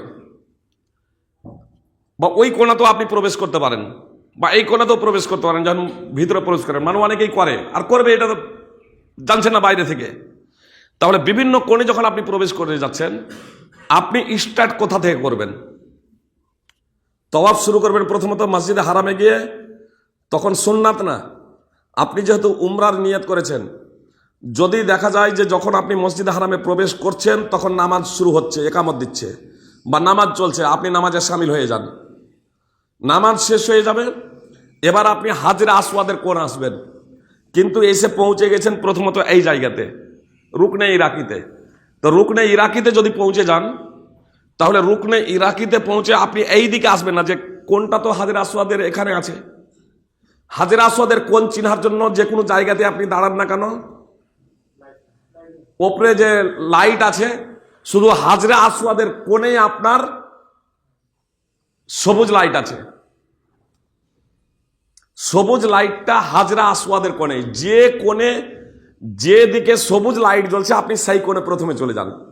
কিন্তু আপনি চলে এসেছেন এই জায়গাতে, মনে করেন দেখছেন সবুজ লাইটটা জ্বলছে এই দিকে, তাহলে তো এখানে নিকটে এই দিকে যদি চলে যাই, তাই না? কিন্তু খবরদার এই দিকে যাবেন না। শরীয়তের দৃষ্টিতে এটা নিষিদ্ধ এমন বলছি না, এটা এই দিকে যদি যান, এই যে বিভিন্ন জায়গায় পথপিষ্ট হয়ে মারা যাচ্ছে লোক, না কেন? সিস্টেম না মানার জন্য। সব লোক তো এইভাবে ঘুরছে, এইভাবে যেহেতু তওয়াফ করছে, কাবাকে বাঁ দিকে রেখে তওয়াফ করছে, তো এখন যদি আমি এই দিকে যেতে শুরু করে দিই তাহলে ধাক্কা ধাক্কি হবে না,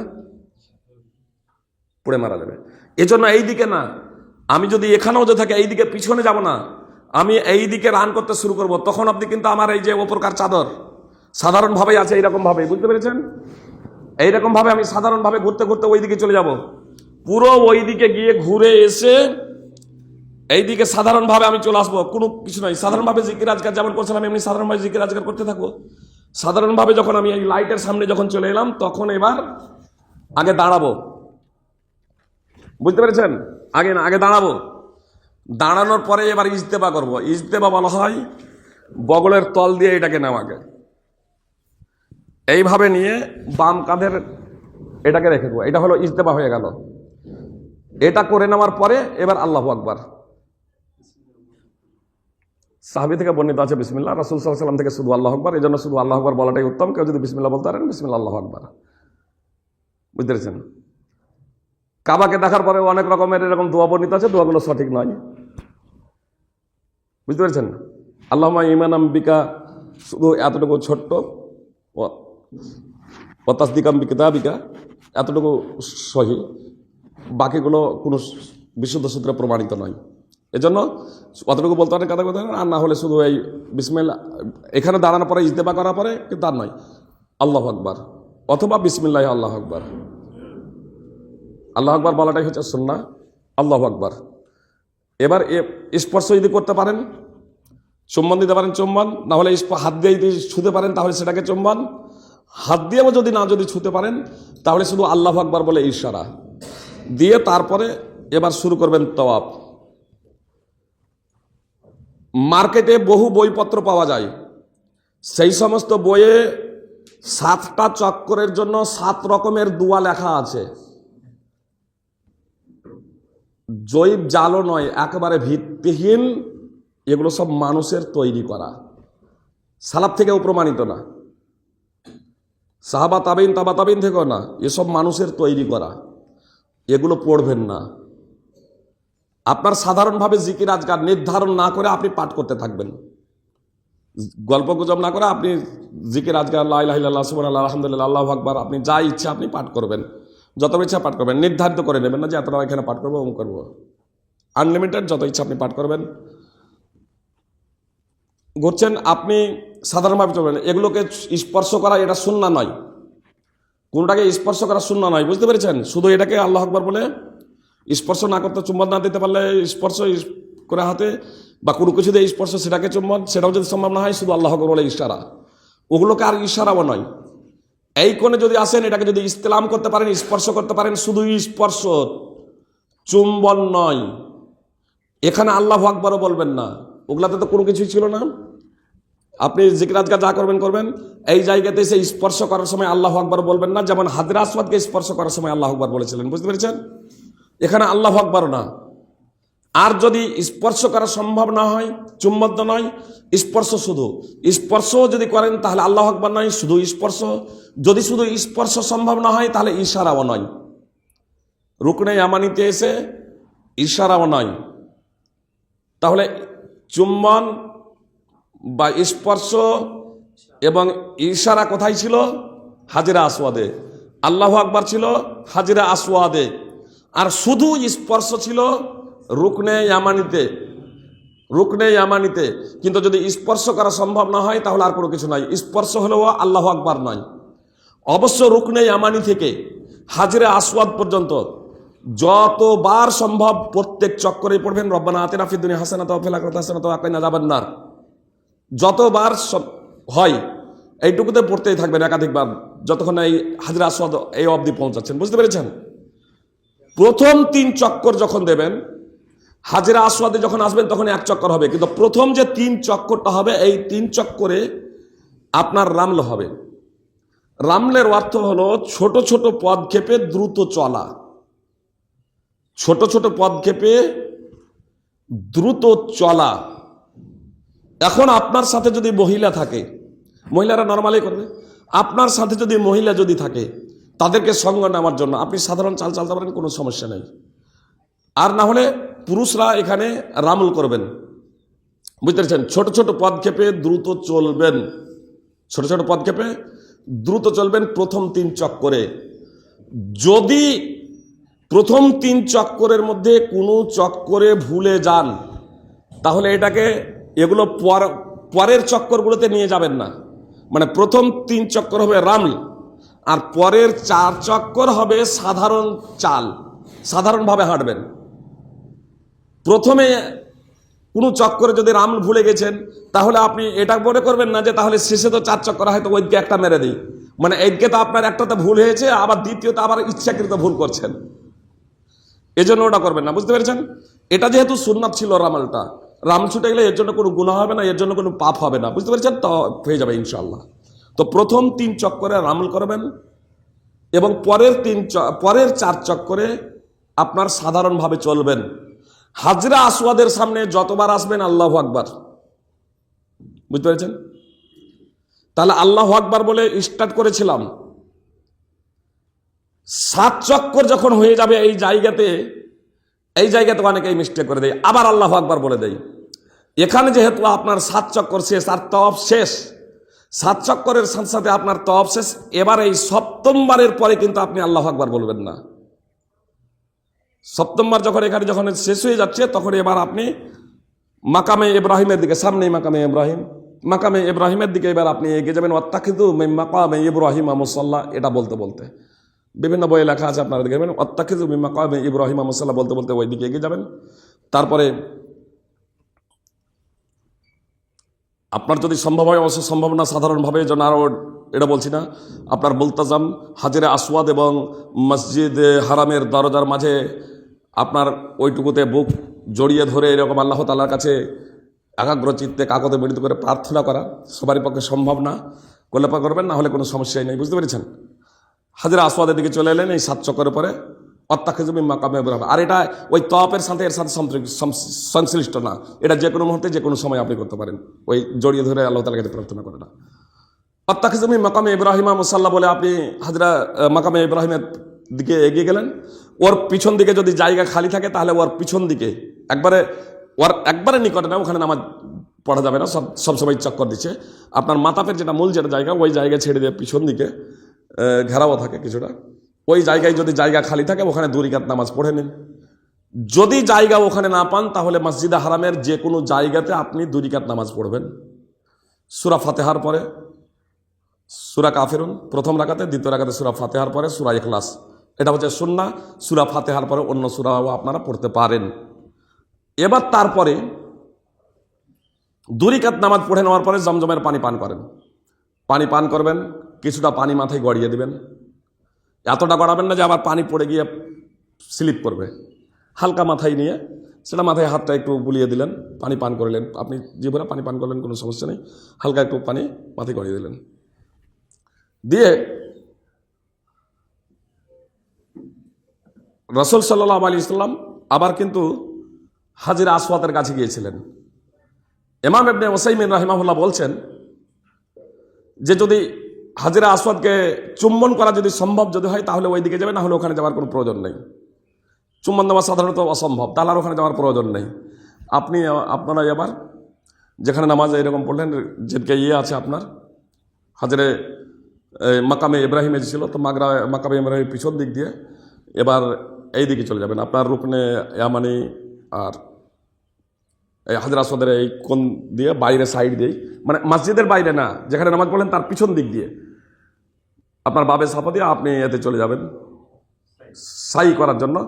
সাফাতে প্রথমে সাফার যখন নিকটবর্তী হবেন তখন পড়বেন ইন্না সাফা ওয়াল মারওয়াতা মিন শাআইরিল্লাহ আবদাউ বিমা বাদা আল্লাহু বিহ।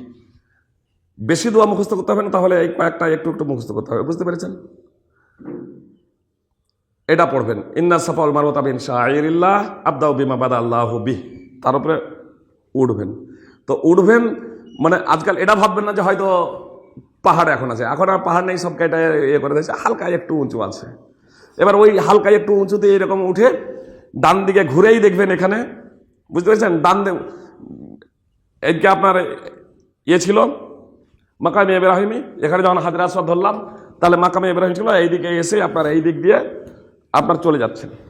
তারপরে যখন এখানে সাফাতে যখন উঠছি, তো সাফা থেকে এই দিকে যখন তাকাবো কাবার দিকে, তখন রুকনে ইয়ামানি কোন দেখা যাবে? এই হাজরে আসওয়াদের কোনটাই আপনার দেখা যাবে, হাজরে আসওয়াদের কোনটা দেখা যাবে এখান থেকে, বুঝতে পেরেছেন? হাজরে আসওয়াদের কোনটাই আপনার থেকে এই সাফাতে একটু চাপবেন। এবার যখন চাপলেন ওপরে, তখন এবার পড়েন আলহামদুলিল্লাহ আল্লাহু আকবার লা ইলাহা ইল্লাল্লাহু ওয়াহদাহু লা শারীকা লাহু লাহুল মুলকু ওয়া লাহুল হামদু ওয়া লা শারীকা কাদির লা ইলাহা ইল্লাল্লাহু ওয়াহদা আনজাযা ওয়া'দা ওয়া নাসারা আবদা ওয়া হাযামা আল-আহজাবা ওয়াহদা। তারপরে হাত তুলে দোয়া করেন, আপনি যতক্ষণ ইচ্ছা দোয়া করেন হাত তুলে। এবার তারপরে সাফা থেকে নেমে মারওয়া যান। মারওয়াতে গিয়ে এই যে ইন্না সাফা ওয়াল মারওয়াতা মিন শাআইরিল্লাহ, অবশ্যই একটা কথা এখানে আমার ছুটে গেছে, এই যে এটা ইজতেমা দেখছেন, অনেকেই কিন্তু তাওয়াফ করার এই যে ইজতেমা করেছিল, তাওয়াফ শেষ হয়ে যাওয়ার পরে 7 চক্কর হয়ে যাওয়ার পরে কিন্তু এইভাবেই নামাজ পড়তে শুরু করে দেয়। এটা কিন্তু বৈধ না, নামাজের জন্য কাঁধটা ঢাকতে হবে। 7 চক্কর যখন আপনার হয়ে গেল তখন এবার চাদর আগের মতো পড়ে নেবেন, বুঝতে পেরেছেন? 7 চক্কর হয়ে যাওয়ার পরে চাদরটা আগের মতো পড়ে নেবেন, মাকাবে ইব্রাহিমের দিকে অত্যাখিজু মিন মাকাবে ইব্রাহিম মুসাল্লাহ পড়তে যাবেন, তারপরে দুই কাত যে নামাজ পড়বেন ঘাট ঢাকা থাকবে। এটাও এখানে বলে দিই যে ইজতেমা যে করেছিলাম, বগলের তাল দিয়ে চাদরটা নিয়েছিলাম, এটা শুধু এই তওয়াফেই হবে, এবং রামল প্রথম 3 চক্করে যেটা হয়েছে এটা এই তওয়াফেই। এরপরে কোনো চক্করে আর রামালও হবে না, আর কোনো চক্করে তাওয়াফও হবে, এই ইজতেমা হবে না, বুঝতে পেরেছেন?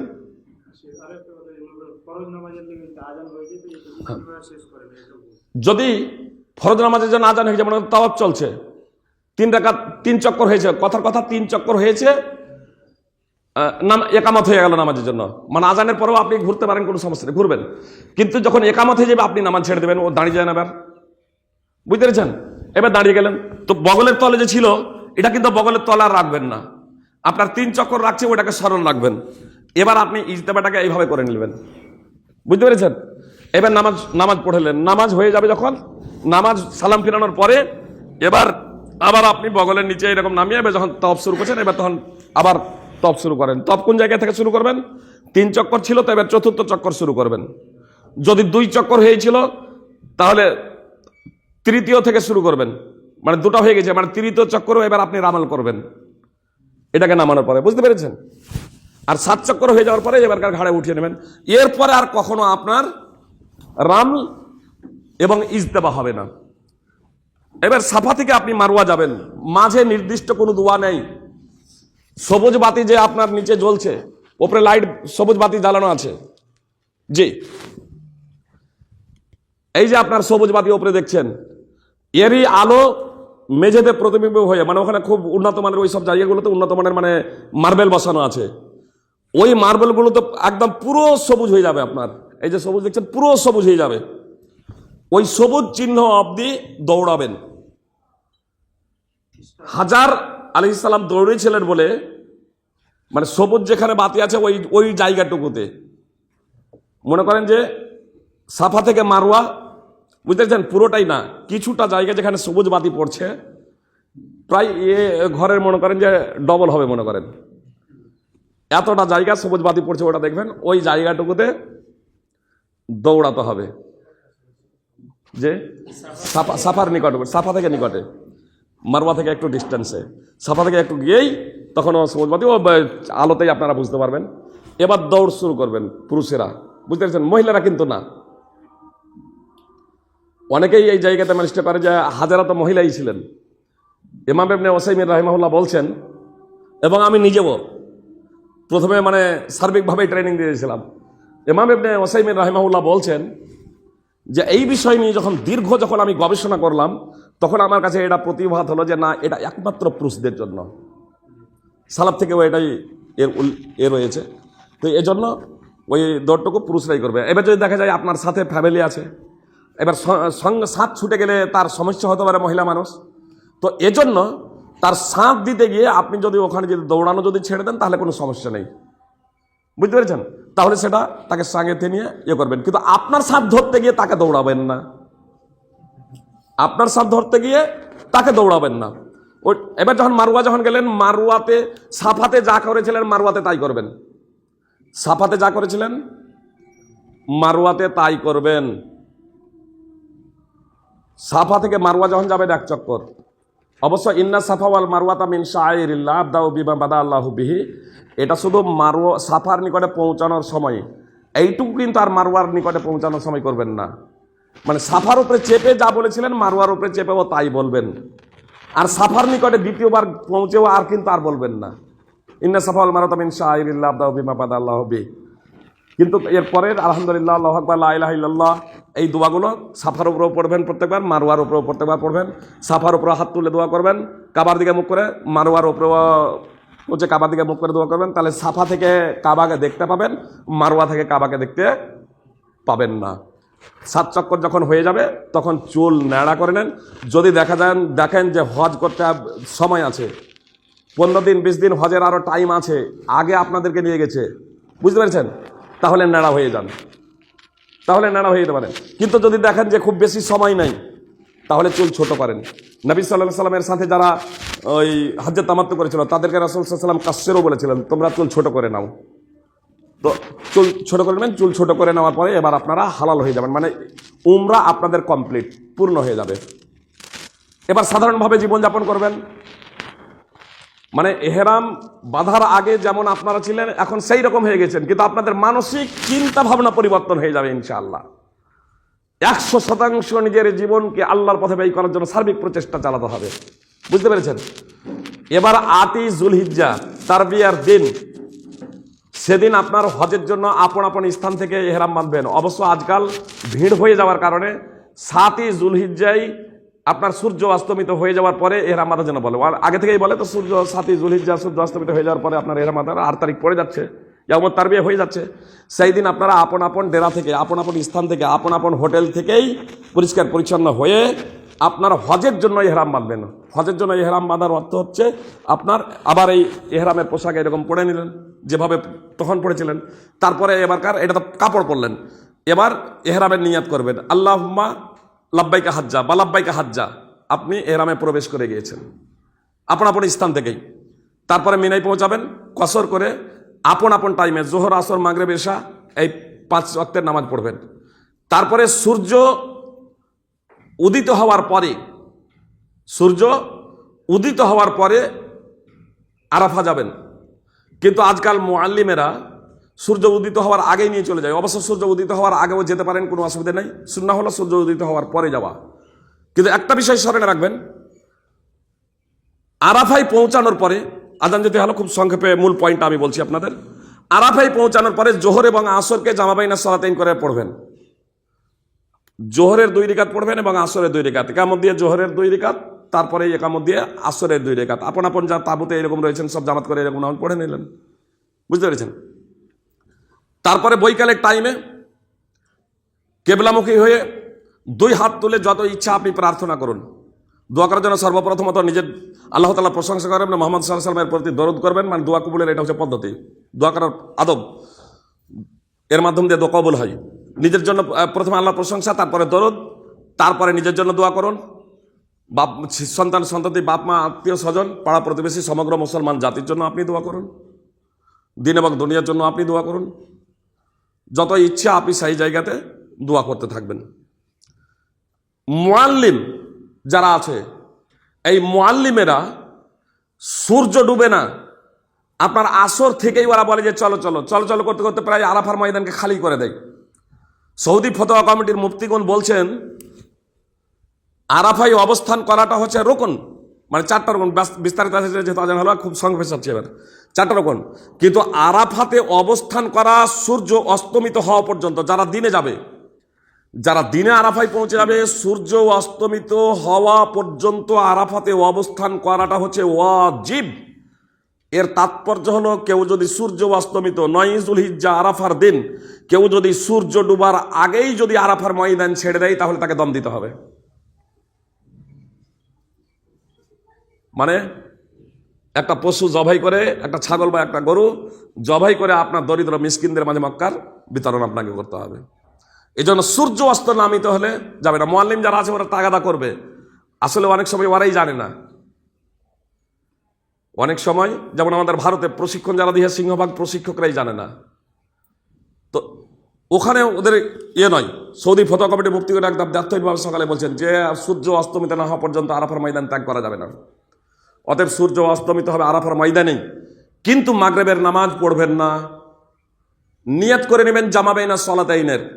যখন মুজদালিফায় এবার পৌঁছাবেন, সূর্য অস্তমিত হলে এবার আরাফাত ছাড়তে পারেন। যখন মুজদালিফায় পৌঁছাবেন, মুজদালিফায় পৌঁছে মাগরিব এবং ইশা জামা বাইনা সালাতাইন করবেন। মাগরিবে একামত দিয়ে মাগরিবের 3 রাকাত, তারপরে একামত দিয়ে 2 রাকাত। রাসূলুল্লাহ সাল্লাল্লাহু আলাইহি ওয়াসাল্লাম এর মাঝেও কোনো সুন্নাত পড়েননি, পরেও কোনো নামাজ পড়েননি, একদম সুবে সাদিক পর্যন্ত ঘুমিয়েছেন। এজন্য এখানে রাত জেগে গল্প করে এটা ওরা সময় নষ্ট করবেন না, তার কারণ 10 তারিখে অনেক কাজ আছে। এজন্য আপনার জামা বাইনা সালাতিন করে মুজদালিফায় পৌঁছে জামা বাইনা সালাতিন করে আপনার বিশ্রাম ফুললি বিশ্রাম নিয়ে নেবেন, একদম সুবে সাদেক পর্যন্ত কমাবেন। সুবে সাদেক হয়ে গেলে আপনার ফজরের নামাজ পড়বেন। ফজরের নামাজ পড়ে মসজিদে হারামে যদি সম্ভব হয় সেই জায়গাতে পৌঁছালেন, না হলে যখন সূর্য উঠতে যাবে তার একটু আগে আপনার মিনার উদ্দেশ্যে রওনা দিয়ে দেবেন। আর যারা অসুস্থ আছে, দুর্বল আছে, অসুস্থ দুর্বল, এরা অবশ্য চন্দ্র অস্তমিত হওয়ার পরেই ওরা মুজদালিফা ছাড়তে পারে, মানে মক্কার দিকে রওনা হতে পারে।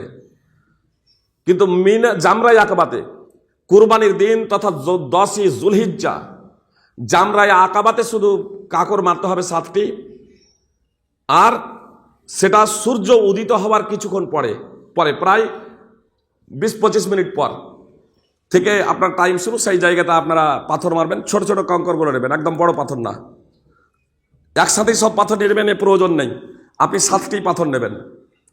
রাস্তাতেই অনেক পাথর পড়ে আছে, বুঝতে পেরেছেন? এই জন্য অনেকে বলে পাথর এরকম কুড়িয়ে রেখে দাও, পকেটে ভরো, ব্যাগে ভরো, সব কিছু করা থাকে না। প্রচুর ছোট ছোট কঙ্করি পড়া হয় পুরো রাস্তায় প্রায়। 7টি কাকর নেবেন। আপনার আবার তালবিয়া কখন শুরু করবেন? যখন হজের জন্য যখন এর মধ্যে আবার তালবিয়া শুরু হয়ে যাবে, বুঝতে পেরেছেন? লাব্বাইক আল্লাহুম্মা লাব্বাইক, লাব্বাইক আল্লাহুম্মা লাব্বাইক, লাব্বাইক লা শারীকা লাক, লাব্বাইক ইন্নাল হামদা ওয়ান নি'মাতা লাকা ওয়াল মুলকু লা শারীকা লাক। এই তালবিয়া পাঠ করতে থাকবেন, অব্যাহত ধারায় তালবিয়া পাঠ করতে থাকবেন। কতক্ষণ পর্যন্ত? যতক্ষণ না আপনি হাজরা আসওয়াদকে আপনি পাথর মারছেন। যখন হাজরা আসওয়াদকে যখন পাথর যখন মারবেন তখন আল্লাহু আকবার বলবেন, বুঝতে পেরেছেন? হাজরা আসওয়াদকে যখন পাথর যখন মারবেন তখন আল্লাহু আকবার বলবেন। হাজরা আসওয়াদকে পাথর ওই কঙ্করটাকে কাবলি ছোলার সমপরিমাণ প্রায়, জি, এই বৃদ্ধাঙ্গুলি এবং তর্জনী এই দুটো আঙুলের মাথায় ধরবেন, দিয়ে জামরায় আকাবাতে পাথর মারবেন। জামরায়ে আকাবা যেটা মক্কার দিকে অবস্থিত, যাকে বড় শয়তান বলা হচ্ছে, 10ই জুলহিজ্জা জামরায়ে আকাবায় পাথর মারবেন। তারপরে মাথার চুল ন্যাড়া করে নেবেন, এটা হচ্ছে উত্তম। ছোট যদি করবো মনে করেন এটা হচ্ছে জায়েজ, বুঝতে পেরেছেন? কুরবানি যদি নিজে করেন, নিজে করতে পারেন, আমরা নিজে করেছিলাম, কিন্তু নিজে যারা সাধারণত সরকারি মাধ্যমে যায় ওদের ওই এজেন্টের মাধ্যমেই, আপনাদের হাতে আসে না সাধারণত। তো ওরা কুরবানি যখন করবে কোনো সমস্যা নেই, বুঝতে পেরেছেন? মানে কুরবানি এবং চুল কাটা অগ্র পশ্চাৎ হলে কোনো সমস্যা নেই। 10ই জুলহিজ্জার কর্ম অগ্র পশ্চাৎ হলে কোনো সমস্যা নেই। মানে অনেকেই বলে যে না চুল কাটা যাবে না যতক্ষণ পর্যন্ত না কুরবানি হবে, আগে খোঁজ খবর হয়ে যাক, কোনো সমস্যা নেই। 10ই জুলহিজ্জার কর্ম প্রসঙ্গে রাসূল সাল্লাল্লাহু আলাইহি সাল্লামকে যখন কেউ বলছে আল্লাহ রাসূল আমি আগে চুল কেটে লেহি কুরবানি আগে, বলছে আল্লাহ হারাত, কোনো সমস্যা নেই। কেউ বলছে আগে কুরবানি করে নিয়েছি এর আগে, বলছে কোনো সমস্যা নেই। যে কোনো কর্ম প্রসঙ্গে রাসূল সাল্লাল্লাহু আলাইহি সাল্লামকে জিজ্ঞেস করে বলে কোনো সমস্যা নেই, ইফআলু ওয়ালা হারাত, কোনো সমস্যা নেই, তোমরা করো। অতএব জামরায়ে আকাবাতে 7টি কঙ্কর মেরে দেবেন, অর্থাৎ বড় শয়তান যেটা মক্কার দিকে অবস্থিত, মিনা থেকে মক্কার দিকে যেটা অবস্থিত, ওটাতে 7টি কঙ্কর মেরে নেওয়ার পরে মাথার নাড়া হয়ে যাবেন বা চুল ছোট করে নেবেন। আপনার কুরবানির এজেন্টকে দেবেন, ওরা কুরবানি আপনার করবে, বুঝতে পেরেছেন? সেই দিনে 5টি কাজ, কিন্তু একটা আপনার এজেন্টের মাধ্যমে হয়ে যাচ্ছে। তাহলে আপনাকে সরাসরি 4টি সেদিন কাজ করতে হবে। জামরায়ে আকাবাতে পাথর মারলেন, তারপরে মাথার চুল নাড়াও অথবা ছোট করলেন, পরিষ্কার পরিচ্ছন্ন হয়ে আপনার গোসল করে নিন, আতরে এবার ব্যবহার করে নিন, এহরামের কাপড়ও খুলে দিন, কোনো সমস্যা নেই। তারপরে সম্ভব বলে সেই দিনই আপনার তাওয়াফে জিয়ারা করে নিন, যাকে তাওয়াফে ইফাজাও বলে, আপনার মক্কা পৌঁছে। আর তারপরে আপনার যেহেতু হজ্জে তামাত্তু করছেন, সাফা মারওয়ার সাই করে নেন। যখন এই কাজগুলো যখন হয়ে যাবে এবার পূর্ণরূপে এবার তখন হালাল হয়ে যাবেন, বুঝতে পেরেছেন? মানে এহরামের কারণে যা কিছু নিষেধ ছিল এবার সব কিছু আপনার জন্য ওগুলো বৈধ হলো। হারাম হারামই থাকলো, যা চিরতরে হারাম তা হারামই আছে। ইহরামের কারণে যা কিছু অবৈধ হয়েছিল সেই জিনিসগুলো এবার বৈধ হয়ে গেল।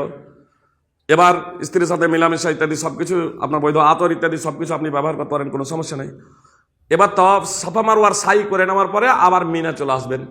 মিনাতে 11ই জুলহিজ্জা এবং 12ই জুলহিজ্জা আপনাকে থাকতেই হবে, অর্থাৎ 10ই জুলহিজ্জা দিন যে রাত থাকতে হবে, 11ই জুলহিজ্জা দিন যে রাত আপনাকে থাকতেই হবে। 11ই জুলহিজ্জা এবং 12ই জুলহিজ্জা মিনাতে রাতগুলো অবস্থান করতে হবে, বুঝতে পেরেছেন? সাফা মারওয়ার সাই করার পরে আবার মিনা চলে আসবেন, রাত্রি যাপন করবেন আপনার মিনাতে। যদি গোসল করার জন্য মনে করেন যে আমরা হোটেলে চলে যাবো, যেতে পারেন, কোনো সমস্যা নেই। আপনার জামরায় আকাবাতে বড় শয়তানকে পাথর মারার পরে আপনারা যদি মনে করেন যে চুল কেটে নিলাম, এবার হোটেলে গিয়ে গোসল করে তবুও করতে পারেন, কোনো সমস্যা নেই। হোটেলে গিয়ে গোসল টোসল করে নিলেন, কিন্তু সেই সময় এতটুকু জেনে রাখবেন যে আতর তো ব্যবহার করতে পারবেন, জামা কাপড় ব্যবহার করতে পারবেন, সুগন্ধি ব্যবহার করতে পারবেন, কিন্তু স্ত্রী তখন অবৈধ না, যারা স্বামী স্ত্রী থাকবেন। বুঝতে পেরেছেন? তাওয়াফে জিয়ারা করবেন এবং সাফা মারওয়ার সাই করবেন, তারপরে সেটা তখন বৈধ হবে। তো তাওয়াফে জিয়ারা এবং সাই করার পরে আপনার রাত্রি যখন হবে, দিনে সেখানে থাকতে পারেন, মসজিদ হারামে নামাজ পড়তে পারেন, কোনো সমস্যা নেই, মাগরিবে এশাও পড়তে পারেন, কোনো সমস্যা নেই, কিন্তু সেখানে আপনার ঘুমাবেন না। আপনার ঘুমাবেন, রাত্রি যাপন করবেন আপনার মিনাতে আপনার তাবুতে। এখানে আপনার 10ই যুলহিজ্জা দিন যে রাত্রে আপনার বিশ্রাম করবেন, সকালেও বিশ্রাম করবেন। সুন্নাত হলো আপনার সূর্য ঢলে যাওয়ার পরে 3টা জামরাতে কাকর মারা। এই জন্য সুন্নতি পদ্ধতি অবলম্বন করবেন অনেক সময়। কখন? সূর্য ঢলে যাওয়ার পর, জোহরের পর থেকে নিয়ে আপনি মাগরিবে সূর্য অস্তমিত যাওয়ার আগে পর্যন্ত আপনারা 11ই যুলহিজ্জা। এবার ছোট জামরা থেকে শুরু করবেন, জামরায়ে দুনিয়া, যা জামরায়ে উস্তা, যা জামরায়ে আকাবা। তো ছোট জামরাই প্রথমত 7টা কাকর মারবেন। 21টা কাকর এবার একসাথে এরকম নিয়ে নিতে পারেন, কোনো অসুবিধা নেই। 21টা কাকর নিয়ে নিলেন। এবার আমি আপনাকে বলি, মনে করুন এটা হচ্ছে দুনিয়ায় উস্তা, অর্থাৎ ছোট জামরা, ছোট শয়তান যাকে বলছেন। বুঝতে পেরেছেন? একটা জিনিস জেনে রাখবেন, এই জায়গাতে গিয়ে কিন্তু সবাই ভিড় করে। এখান থেকে ছোট জামরা শুরু হচ্ছে, তো এখানে গিয়েই পিছন থেকে লাফিয়া মারতে যাচ্ছে, এখানেই সব মুখটাতে ভিড় করা আছে। কিন্তু এই যে জামরাটা, এই জামরাটা প্রায় এই ঘরের সমান লম্বা। এত বড় যে ঘর দেখছেন, একদম এত বড় লম্বা মনে করেন। তাহলে আমি শুধু এই কোণাতেই দাঁড়িয়ে থেকে যাব কেন? আমার এখানে দাঁড়ানোর কোনো প্রয়োজনই নেই। বুঝতে পেরেছেন? এখানে দাঁড়াবেন না। আপনি যখন একটু এগিয়ে গিয়ে দেখছেন, এখানে পুরোটাই ফাঁকা পড়া আছে, লম্বা তো পুরোটাই ফাঁকা পড়া আছে। আপনি একদম পাশে থেকে সাধারণভাবে আপনি মারেন, একটু এগিয়ে যাবেন, তাহলে ভিড়ও হবে না, আপনার অত কষ্টও করতে হবে না, একদম সাধারণভাবে আপনি ডাইরেক্ট আপনার করতে পারছেন। এবার ছিটকে গিয়ে, জোরে মারতে গিয়ে ছিটকে গিয়ে যদি কোনো বাইরেও চলে আসে, কোনো সমস্যা নেই। বুঝতে পেরেছেন? আপনি 7টাই করবেন, বাস।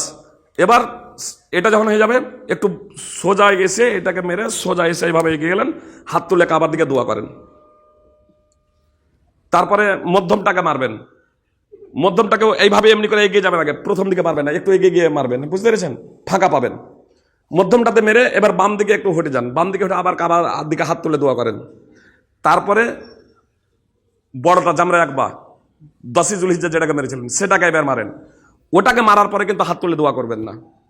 আর মারার সময় প্রত্যেকবারই আল্লাহু আকবার বলবেন। মারার সময় প্রত্যেকবারই আল্লাহু আকবার বলবেন। 11ই যুলহিজ্জার কাজ শেষ। আপনি যদি মসজিদে হারাম যাব মনে করেন, যেতে পারেন, কোনো সমস্যা নেই, না গেলেও কোনো সমস্যা নেই। আপনি যদি যাব মনে করেন, বুঝতে পেরেছেন, তো নামাজ পড়তেই যাওয়া হবে, আপনার ওই তওয়াফ করার জন্য এখন আর সুযোগ পাওয়া যায় না। বুঝতে পেরেছেন? এই জন্য নামাজ পড়তে যাবো মনে করেন, যাতে মনে করেন। আর যদি মনে করেন যে না আমি যাবো না, এখানেই থাকবো, এখানে থাকবেন, কিন্তু রাত্রি যাপন করতে হবে মিনাতেই। এবার 11ই যুলহিজ্জা দিন গিয়েও রাত্রে অবস্থান করবেন মিনাতে। 11ই, এবার 12ই যুলহিজ্জা পড়ে যাবে, সকাল হবে তখন। এবার যখন সকাল যখন হলো, আপনি সেখানে থাকলেন, সূর্য ঢলে যাওয়ার পরে 11ই যুলহিজ্জা যেমন 3টা জামরাকে 3 সাথে 21টি কঙ্কর মেরেছিলেন, 12ই যুলহিজ্জাও 3টি জামরাকে 3 সাথে 21টি কঙ্কর মারবেন। 10ই যুলহিজ্জা শুধু 7টি মেরেছিলেন, 11ই যুলহিজ্জা 21টি, 7টি করে 3টিকে, 12ই যুলহিজ্জাও 7টি করে 3টিকে 21টি। সূর্য ঢলার আগে যদি মনে করেন যে আমি আমার সামানপত্র নিয়ে, মানে যে ব্যাগ থাকবে বা যা কিছু একটু হালকা থাকবে, তা নিয়ে আমি মিনা ত্যাগ করে দেব, আমি 13ই যুলহিজ্জা মিনাতে আর থাকবো না, তাহলে আপনারা মিনা সূর্য অস্তমিত যাওয়ার আগে ত্যাগ করতে পারেন। বুঝতে পারছেন? কিন্তু যদি মিনাতে সূর্য ডুবে যায়, তাহলে আপনাকে আবার মিনাতেই অবস্থান করতে হবে। 13ই যুলহিজ্জা 3টা জামরাই কঙ্কর মেরে আপনাকে মিনা ত্যাগ করতে হবে। আর কেউ যদি মনে করেন যে সূর্য আমি মিনা ত্যাগ করে নেবো 2 দিন কঙ্কর মারার পরে, তাহলে এটা অপশন রয়েছে, সুযোগ রয়েছে, যেতে পারেন। কিন্তু সুন্নাত হলো 3 দিনই আইয়ামে তাশরিকের 11, 12, 13ই যুলহিজ্জা এই 3 দিন মিনাতে অবস্থান করে আপনার 3 সাথে 21 করে 63টি কঙ্কর মেরে আপনাকে মিনা ত্যাগ করতে হবে। আপনার যুলহিজ্জা 7টি। তো এইভাবে আপনার হজ প্রায় এখানে 3টি জামরাকে কঙ্কর মেরে 2 দিনও যেতে পারেন, আবার 3 দিনও থাকতে পারেন, 3 দিনে থাকাটা হচ্ছে সুন্নাত। এবারকার মিনা পৌঁছাবেন, এই ড্রাফ নিজের পৌঁছাবেন মসজিদ হারাম, সেখানে এবার মসজিদে হারামে যত বেশি পারেন সময় কাটান, জিকির আজকার করেন ইত্যাদি। শেষ হচ্ছে বিদায়ী তফ ওয়াজিব।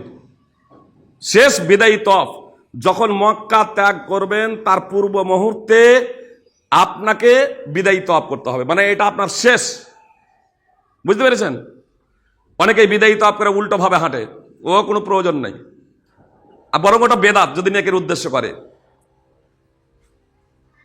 আপনার শেষ হওয়া চাই বিদায়ী তফটা। বুঝতে পেরেছেন? আপনি যখন দেখবেন যে আমি বৈকালে চলে যাব, বুঝতে পেরেছেন? বা আপনাকে ওয়ার্নিং দিয়ে দিল যে জোহরের নামাজের পরেই চলে যাব, তাহলে জোহরের নামাজ আপনি মসজিদ হারামে পড়তে যেতে পারছেন না, আপনাকে নিকটেই পড়তে হবে। বুঝতে পেরেছেন? বা যদি বলে যে মসজিদ হারামে যেতে পারছেন না, যদি জোহরের পরে যদি বলে 10টায়, তাহলে আপনি পারছেন না, তাহলে আপনি ফজরের টাইমে আপনি তওয়াফে জিয়ারা করলেন। যদি বলে আসরের পরে যাবো, তাহলে আপনি জোহরের নামাজ পড়তে তওয়াফে বিদা, তওয়াফে জিয়ারা নয়, তওয়াফে বিদা, তাহলে তওয়াফে বিদা করলেন। এক কথায় মক্কা যখন ত্যাগ করবেন তার আগে তওয়াফে বিদাটা হচ্ছে ওয়াজিব প্রত্যেক পুরুষের জন্য। আর মহিলাদের জন্য, সেই সব মহিলাদের জন্য যারা ওই সময় ঋতুবতী হবে না। মহিলারা যদি তওয়াফে জিয়ারা করে নাই, যেমন ওই ঈদের দিনই তওয়াফে হয়তো জিয়ারা করে নিল, সাফা মারওয়ার সাই করে নিল, তওয়াফে জিয়ারা যদি করে নাই, তাহলে তারপরে ওই বিদায়ের প্রাককালে তওয়াফে বিদার আগে যদি তারা ঋতুবতী হয়ে যায়, তাহলে তাদের জন্য এটাও অপরিহার্য নয়। এখানে তাদের জন্য অপশন রয়েছে, আল্লাহ রাসূল সাল্লাল্লাহু আলাইহি ওয়াসাল্লাম তাদের ছাড় দিয়েছেন ওই সমস্ত মহিলাদের জন্য যারা ঋতুবতী হয়ে যাবে, ওদের জন্য বিদায়ী তওয়াফ আবশ্যিক নয়। এখানে আপনার হজ কমপ্লিট। উমরা এবং হজের জন্য খুব বেশি বিষয় নয়। উমরার জন্য 3টা রোকন, 2টা ওয়াজিব। হজের জন্য 4টা রোকন আর 7টা ওয়াজিব। উমরার জন্য 3টা রোকন, এহরাম বাঁধা, তাওয়াফ করা, সাফা মারওয়ার সাই করা। 2টা ওয়াজিব, মিকাত থেকে এহরাম বাঁধা এবং মাথা ন্যাড়া করা অথবা চুল ছোট করা। আর হজের হলো 4টা রোকন, এহরাম বাঁধা, আরাফায় অবস্থান করা, তাওয়াফে জিয়ারা করা, সাফা মারওয়ার সাই করা। এই 4টা হলো হজের রোকন। আর হজের ওয়াজিব হলো মিকাত থেকে থেকে এহরাম হজের 7টা হলো ওয়াজিব। 7টা ওয়াজিব হলো আপনার মুজদালিফায় সূর্যাস্ত পর্যন্ত অবস্থান করা, যদি দিনে কেউ অবস্থান করে সূর্য ডুবা পর্যন্ত সেখানে থাকা, মুজদালিফায় রাত্রি যাপন, কুরবানি করা, হজ্জে তামাত্তু যেহেতু করছেন, কুরবানি, মাথা নেড়া এবং তাওয়াফে জিয়ারত রোকন। আপনার তাওয়াফে বিদা, মিনাতে অবস্থান, কি ছুটলো একটা, চুল ছোট বললাম,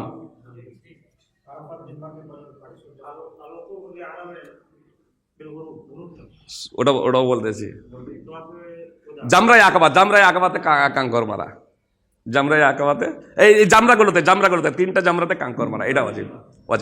তো এই 7টা হলো ওয়াজিব। কি বললাম?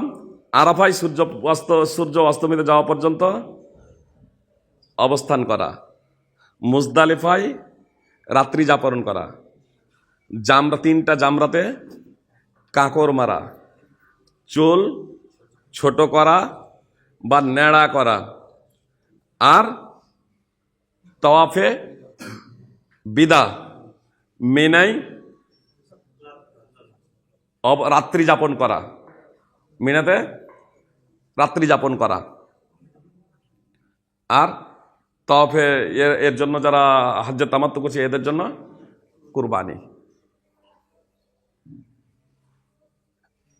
মা এবং বোনদের ক্ষেত্রে শুধু একটা কথা এখানে বল দিই, উমরার ক্ষেত্রেও হজের ক্ষেত্রেও তারা শুধু আঙুলের অগ্রভাগ পর্যন্ত এইটুকু তারা, বুঝতে পেরেছেন, হালকা আঙুলের অগ্রভাগ পর্যন্ত তারা মাথার চুলের ডগাগুলো আঙুলের পোরের সমান তারা কাটবে। মেয়েরা নিজে নিজে কাটতে হবে, পুরুষকে দিয়ে কাটানোর প্রয়োজন নেই। অবশ্য যদি স্বামী যদি হয়, মাহরাম যদি হয়, নিজের স্বামী বা বাপ বা ভাই, সেখানে কোনো সমস্যা নেই, তারা নিজেরা তারা কেটে দিতে পারে। আর না হলে আমার মা বোনেরা তারা আপোষে এক অপরে কেটে পারে, নিজেরাও মাথার চুল এইরকম ধরে তারা নিজেরাই কেটে নিতে পারে, তারা রুমে গিয়ে কেটে নেবে, কোনো সমস্যা নেই। হদ পুরো কমপ্লিট। যদি আপনাদের জিজ্ঞেস করা থাকে তাহলে জিজ্ঞেস করতে পারেন।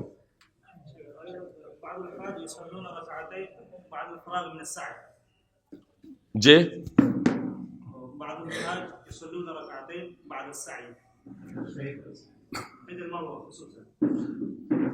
আপনার সাফা মারওয়ার সাইর পরে, যেমন তওয়াফের পরে 2 রাকাত নামাজ পড়ছিলেন, সাফা মারওয়ার সাইর পরে নামাজ পড়তে হবে এমন কোনো কথা নেই। সাফা মারওয়ার সাইর পরে কোনো নামাজ নেই, বুঝতে পেরেছেন? সাফা মারওয়ার সাইর পরে সুন্নাত হিসেবে কোনো নামাজ নেই। এজন্য সাফা মারওয়া পরে আপনার মাথা নেড়া করে নেবেন অথবা চুল ছোট করে নেবেন উমরার ক্ষেত্রে। আর হজের ক্ষেত্রে তো আগেই জামরায় আকবাতে কঙ্কর মারার পরেই আপনারা করে নিচ্ছেন।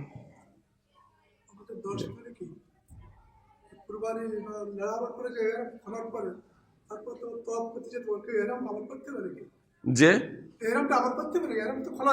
হ্যাঁ হ্যাঁ, আবার এহরাম পড়বেন কেন?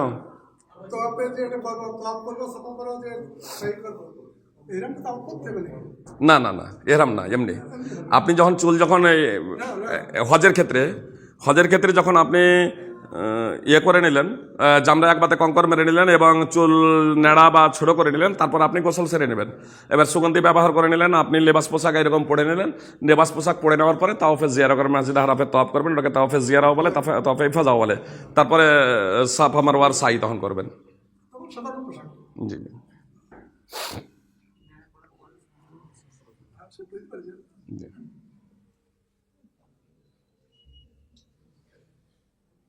আর কিছু?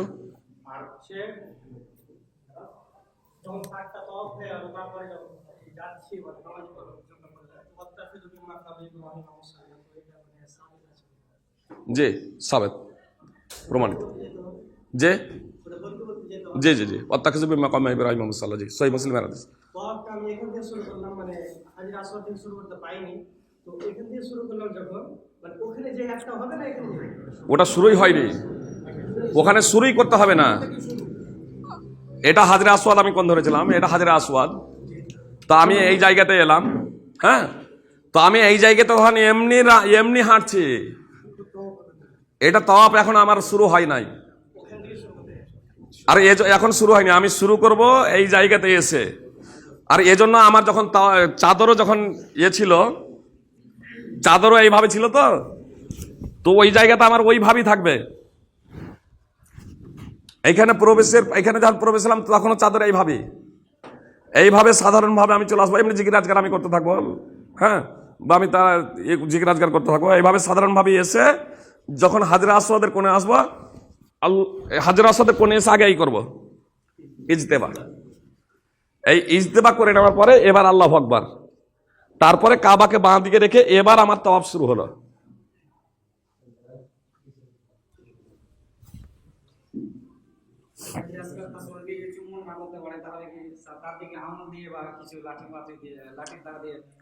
আঙুল দিয়ে ইশারা তো ডাইরেক্ট হাত দিয়েও করা যায়, আঙুল দিয়েও করা যায়, ইশারা তো হাত দিয়েও করা যাবে, কিন্তু হাতকে চুম্বন দেওয়া যাবে না।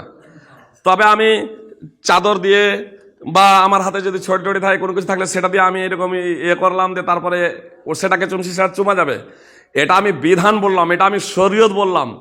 তাহলে আপনি ফের চাদর এরকম ফেলতে যাবেন না বা লাঠি নিয়ে ওখানে যাবেন না, বুঝতে পেরেছেন? তখন যেহেতু ফাঁকা ছিল, লোকজনের সংখ্যা কম ছিল, এজন্য সেটা তখন সম্ভব যে একটু ফাঁকা পয়সা দূর থেকে হয়তো একটু লাঠিটা দিয়ে দিল, যে সেটা দিয়ে এরকম করে নিল। আর এখন যে আপনি লাঠি দিতে যাবেন, তো এটা সম্ভবই না। কারো হয়তো চোখে লাগবে কিন্তু পাথরে লাগবে না। আপনি যে চাদর ফেলবেন কারো চোখে লাগতে পারে কারো, কিন্তু ওই হাজরে আসওয়াদের ওখানে গিয়ে পৌঁছাবে না। এজন্য ওই চাদরা লাঠি মানে যেটা বর্ণনা করতে গিয়ে শরীয়তের মশলাটা আমি বললাম, কিন্তু সেটা আপনি প্র্যাকটিক্যাল এখন পাবেন না। ওই যেটা ডাইরেক্ট কেউ যদি স্পর্শ করে চুম্বন দিতে পারেন তাহলে বেশ ভালো, না হলে শুধু আল্লাহু আকবার। আর এটা সাধারণত এই যে রুকনে ইয়ামানিকেই তো মুশকিল হয়ে যায়। এগুলোকে তো স্পর্শ করতে হবে না, এগুলো কোনো জায়গায় স্পর্শ করতে হবে না, তারপরেও ওগুলোকে নিয়েও অনেক এত মানুষ ওর পাশ দিয়ে যাওয়াই মুশকিল। কেউ যদি মনে করে আমি নর্মাল যাবো, ধাক্কা ধাক্কি না করে সম্ভবই না যে ওর পাশ দিয়ে যাবে, এইরকম অবস্থা। 24 ঘন্টা দিনে রাত্রে যে কোনো মুহূর্তে যাবে, কোনো সময় খালি না।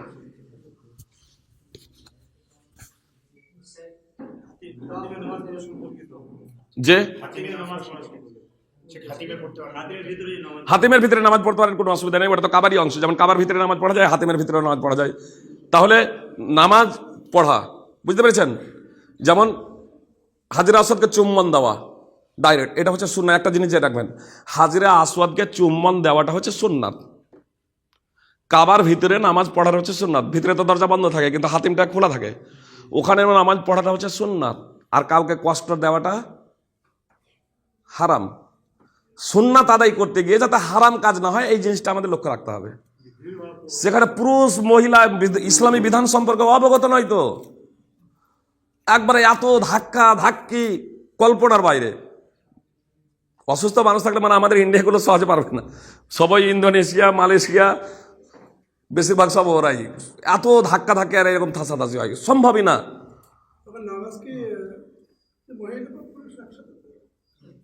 মহিলাদের জন্য আসলে আলাদা সেপারেট, মহিলাদের জন্য সেপারেট ব্যবস্থা এরকম রয়েছে। কিন্তু বিশেষ করে যখন তওয়াব যখন করে অতটা মেনটেনে, এতগুলো লোকের ভিড়ে অতটা মেনটেন করা এরকম সম্ভবপর হয়ে ওঠে না। কিন্তু আছে ব্যবস্থা, সেপারেট ব্যবস্থা আছে। মসজিদে নববীতে আছে, ওখানে তো মাশাআল্লাহ কোনো সমস্যা হয় না। কিন্তু মসজিদে হারামে এসে বিশেষ করে তওয়াব এটা ওটা করতে গিয়ে ওই ডিসিপ্লিনটা মেনটেন করা সম্ভবপর হয়ে ওঠে না। তাহলে ব্যবস্থা আছে, অনেকটাই মেয়েদের জন্য একদম সেপারেট ব্যবস্থা আছে। বিশেষ করে যারা নামাজ পড়ার জন্য যায় তখন মেয়েদের জন্যই ওখানে দাঁড়ায়, মানে পুরুষরা ওখানে ঢুকতে দেওয়া হয় না, জায়গা আছে। জি জি সেই অনেক পরিবার ওই মাকামে তানিম থেকে যারা গিয়ে আবার মানে ইহরাম বেঁধে আবার এসে হ্যাঁ মাকামে তানিম মানে মসজিদে হারাম এলাকার বাইরে নিকটবর্তী, মক্কা থেকে নিকটবর্তী হালাল এলাকা। মানে আসলে মক্কাবাসীদের জন্য মিকাত হচ্ছে যারা মক্কাতে অবস্থান করে। মক্কাবাসীদের জন্য মিকাত হচ্ছে হজের জন্য, যে ওখান থেকেই ওরা ইহরাম বাঁধবে। কিন্তু উমরার জন্য মক্কার বাইরে যেতে হয়। উমরার নিয়তের জন্য মক্কার বাইরে হালাল এলাকাতে যেতে হয়। আর হালাল এলাকার নিকটবর্তী হচ্ছে তানঈম, যেটা বর্তমানে মসজিদে আয়েশা, মানে আয়েশা রাদিয়াল্লাহু তাআলা আনহা সেখান থেকে উমরা করেছিলেন। একে কেন্দ্র করে আমাদের দেশে প্রচলিত আছে অনেকে এরকম মায়ের নামে, বাবের নামে, দাদার নামে, ভাইয়ের নামে, মেয়ের নামে, পাড়া প্রতিবেশী নামে এইভাবে উমরার উপরে উমরা 10টা 15টাই একটু করে চুল কাটে, একটু করে কাটতে কাটতে কাটতে কাটতে ও 10টা 15টাই একই সফরে করে ফেলে। এটা সঠিক না, এটা সঠিক না।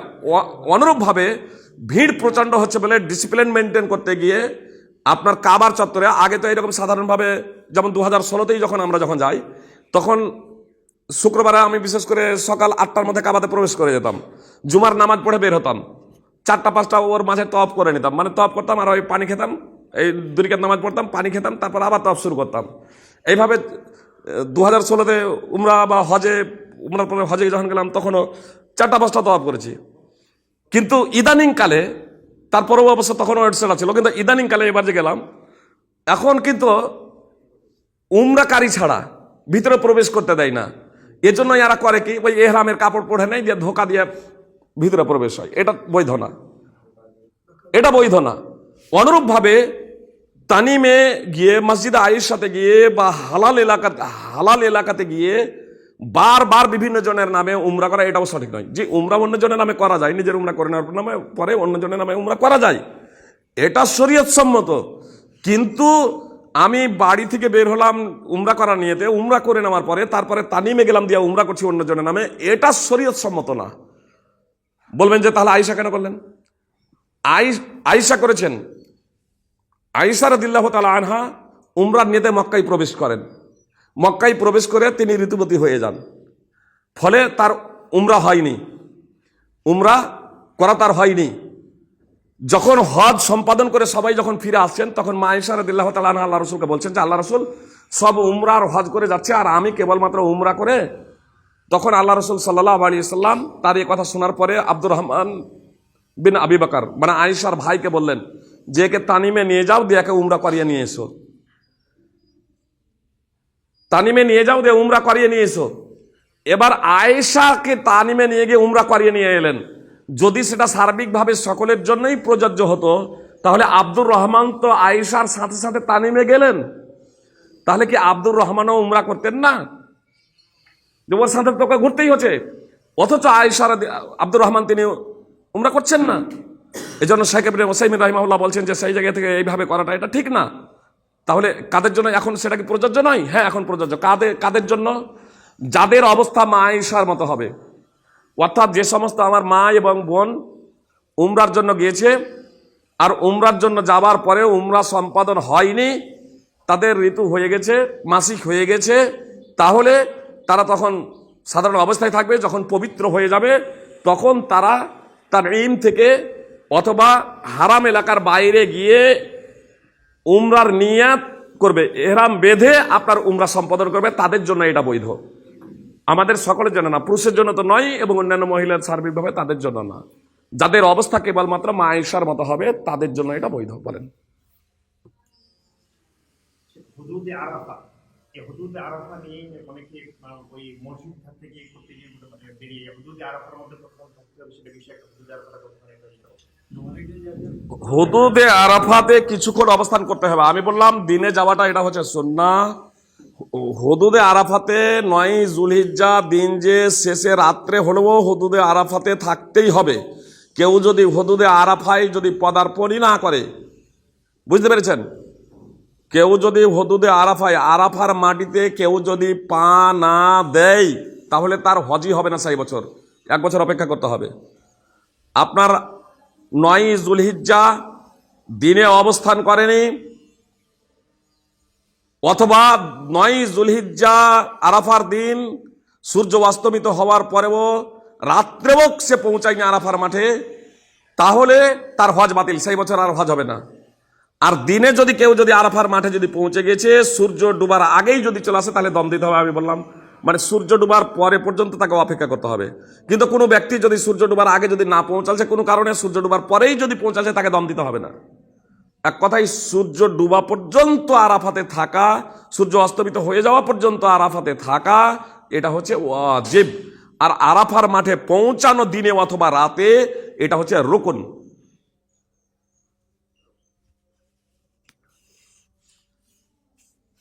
আর কিছু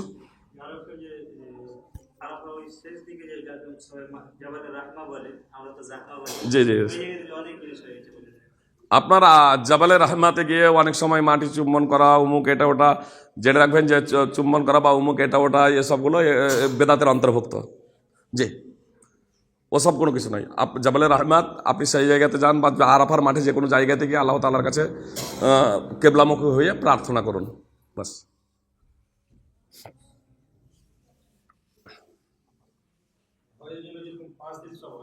যে কোনো অসুবিধা নাই, 5 দিনও নয়, আরো কম। 9 যুলহিজ্জা, 10 যুলহিজ্জা, 11 যুলহিজ্জা, 12 যুলহিজ্জা হজ কমপ্লিট, 4 দিন।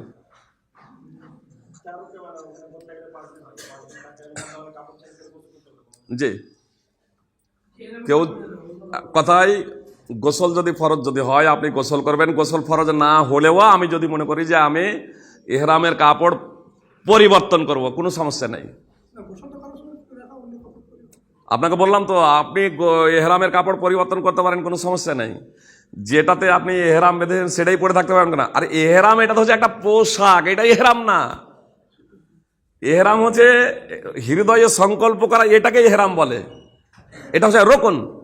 আর মিকাত থেকে ইহরাম বাঁধা, এটা হচ্ছে কি ওয়াজিব।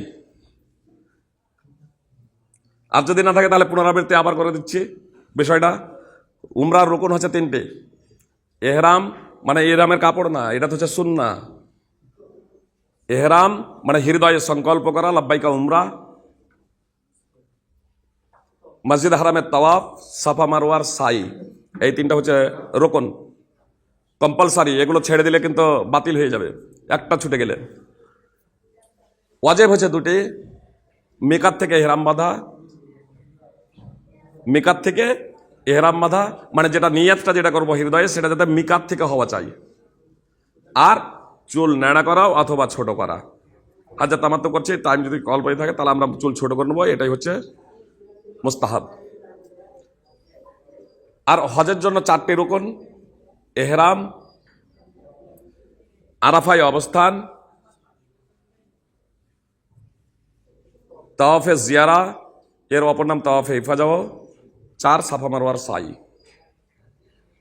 হজের ওয়াজিব হলো 7টি। একটা হলো এহরাম, মানে মিকাতে, এবার আপনি যেখানে অবস্থান করছেন সেটাই আপনার মিকাত, তো মিকাত থেকে এহরাম। নম্বর 2, আরাফার ময়দানে সূর্যাস্ত পর্যন্ত অবস্থান করা। নম্বর 3, মুজদালিফায় রাত্রি যাপন করা। নম্বর 4, জামরাতে কঙ্কর মারা, জামরাগুলোতে কঙ্কর মারা। নম্বর 5, চুল ছোট অথবা ন্যাড়া হওয়া। আর নম্বর 6, বিদায়, এই নম্বর 6 আপনার মিনাতে রাত্রি যাপন। নম্বর 7, বিদায়ী তফ।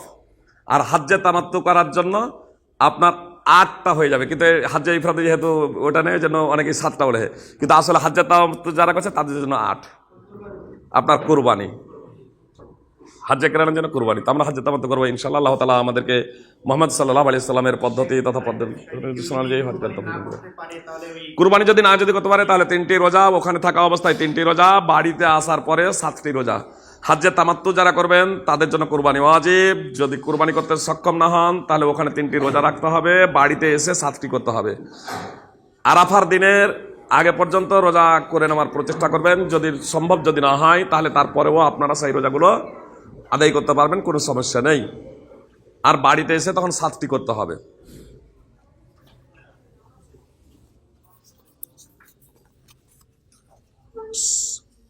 এখানেই তাহলে সমাপ্ত করছি। আল্লাহ তাআলা আমাদেরকে পবিত্র কোরআন ও সুন্নাহ অনুযায়ী হজ করার তৌফিক দান করেন।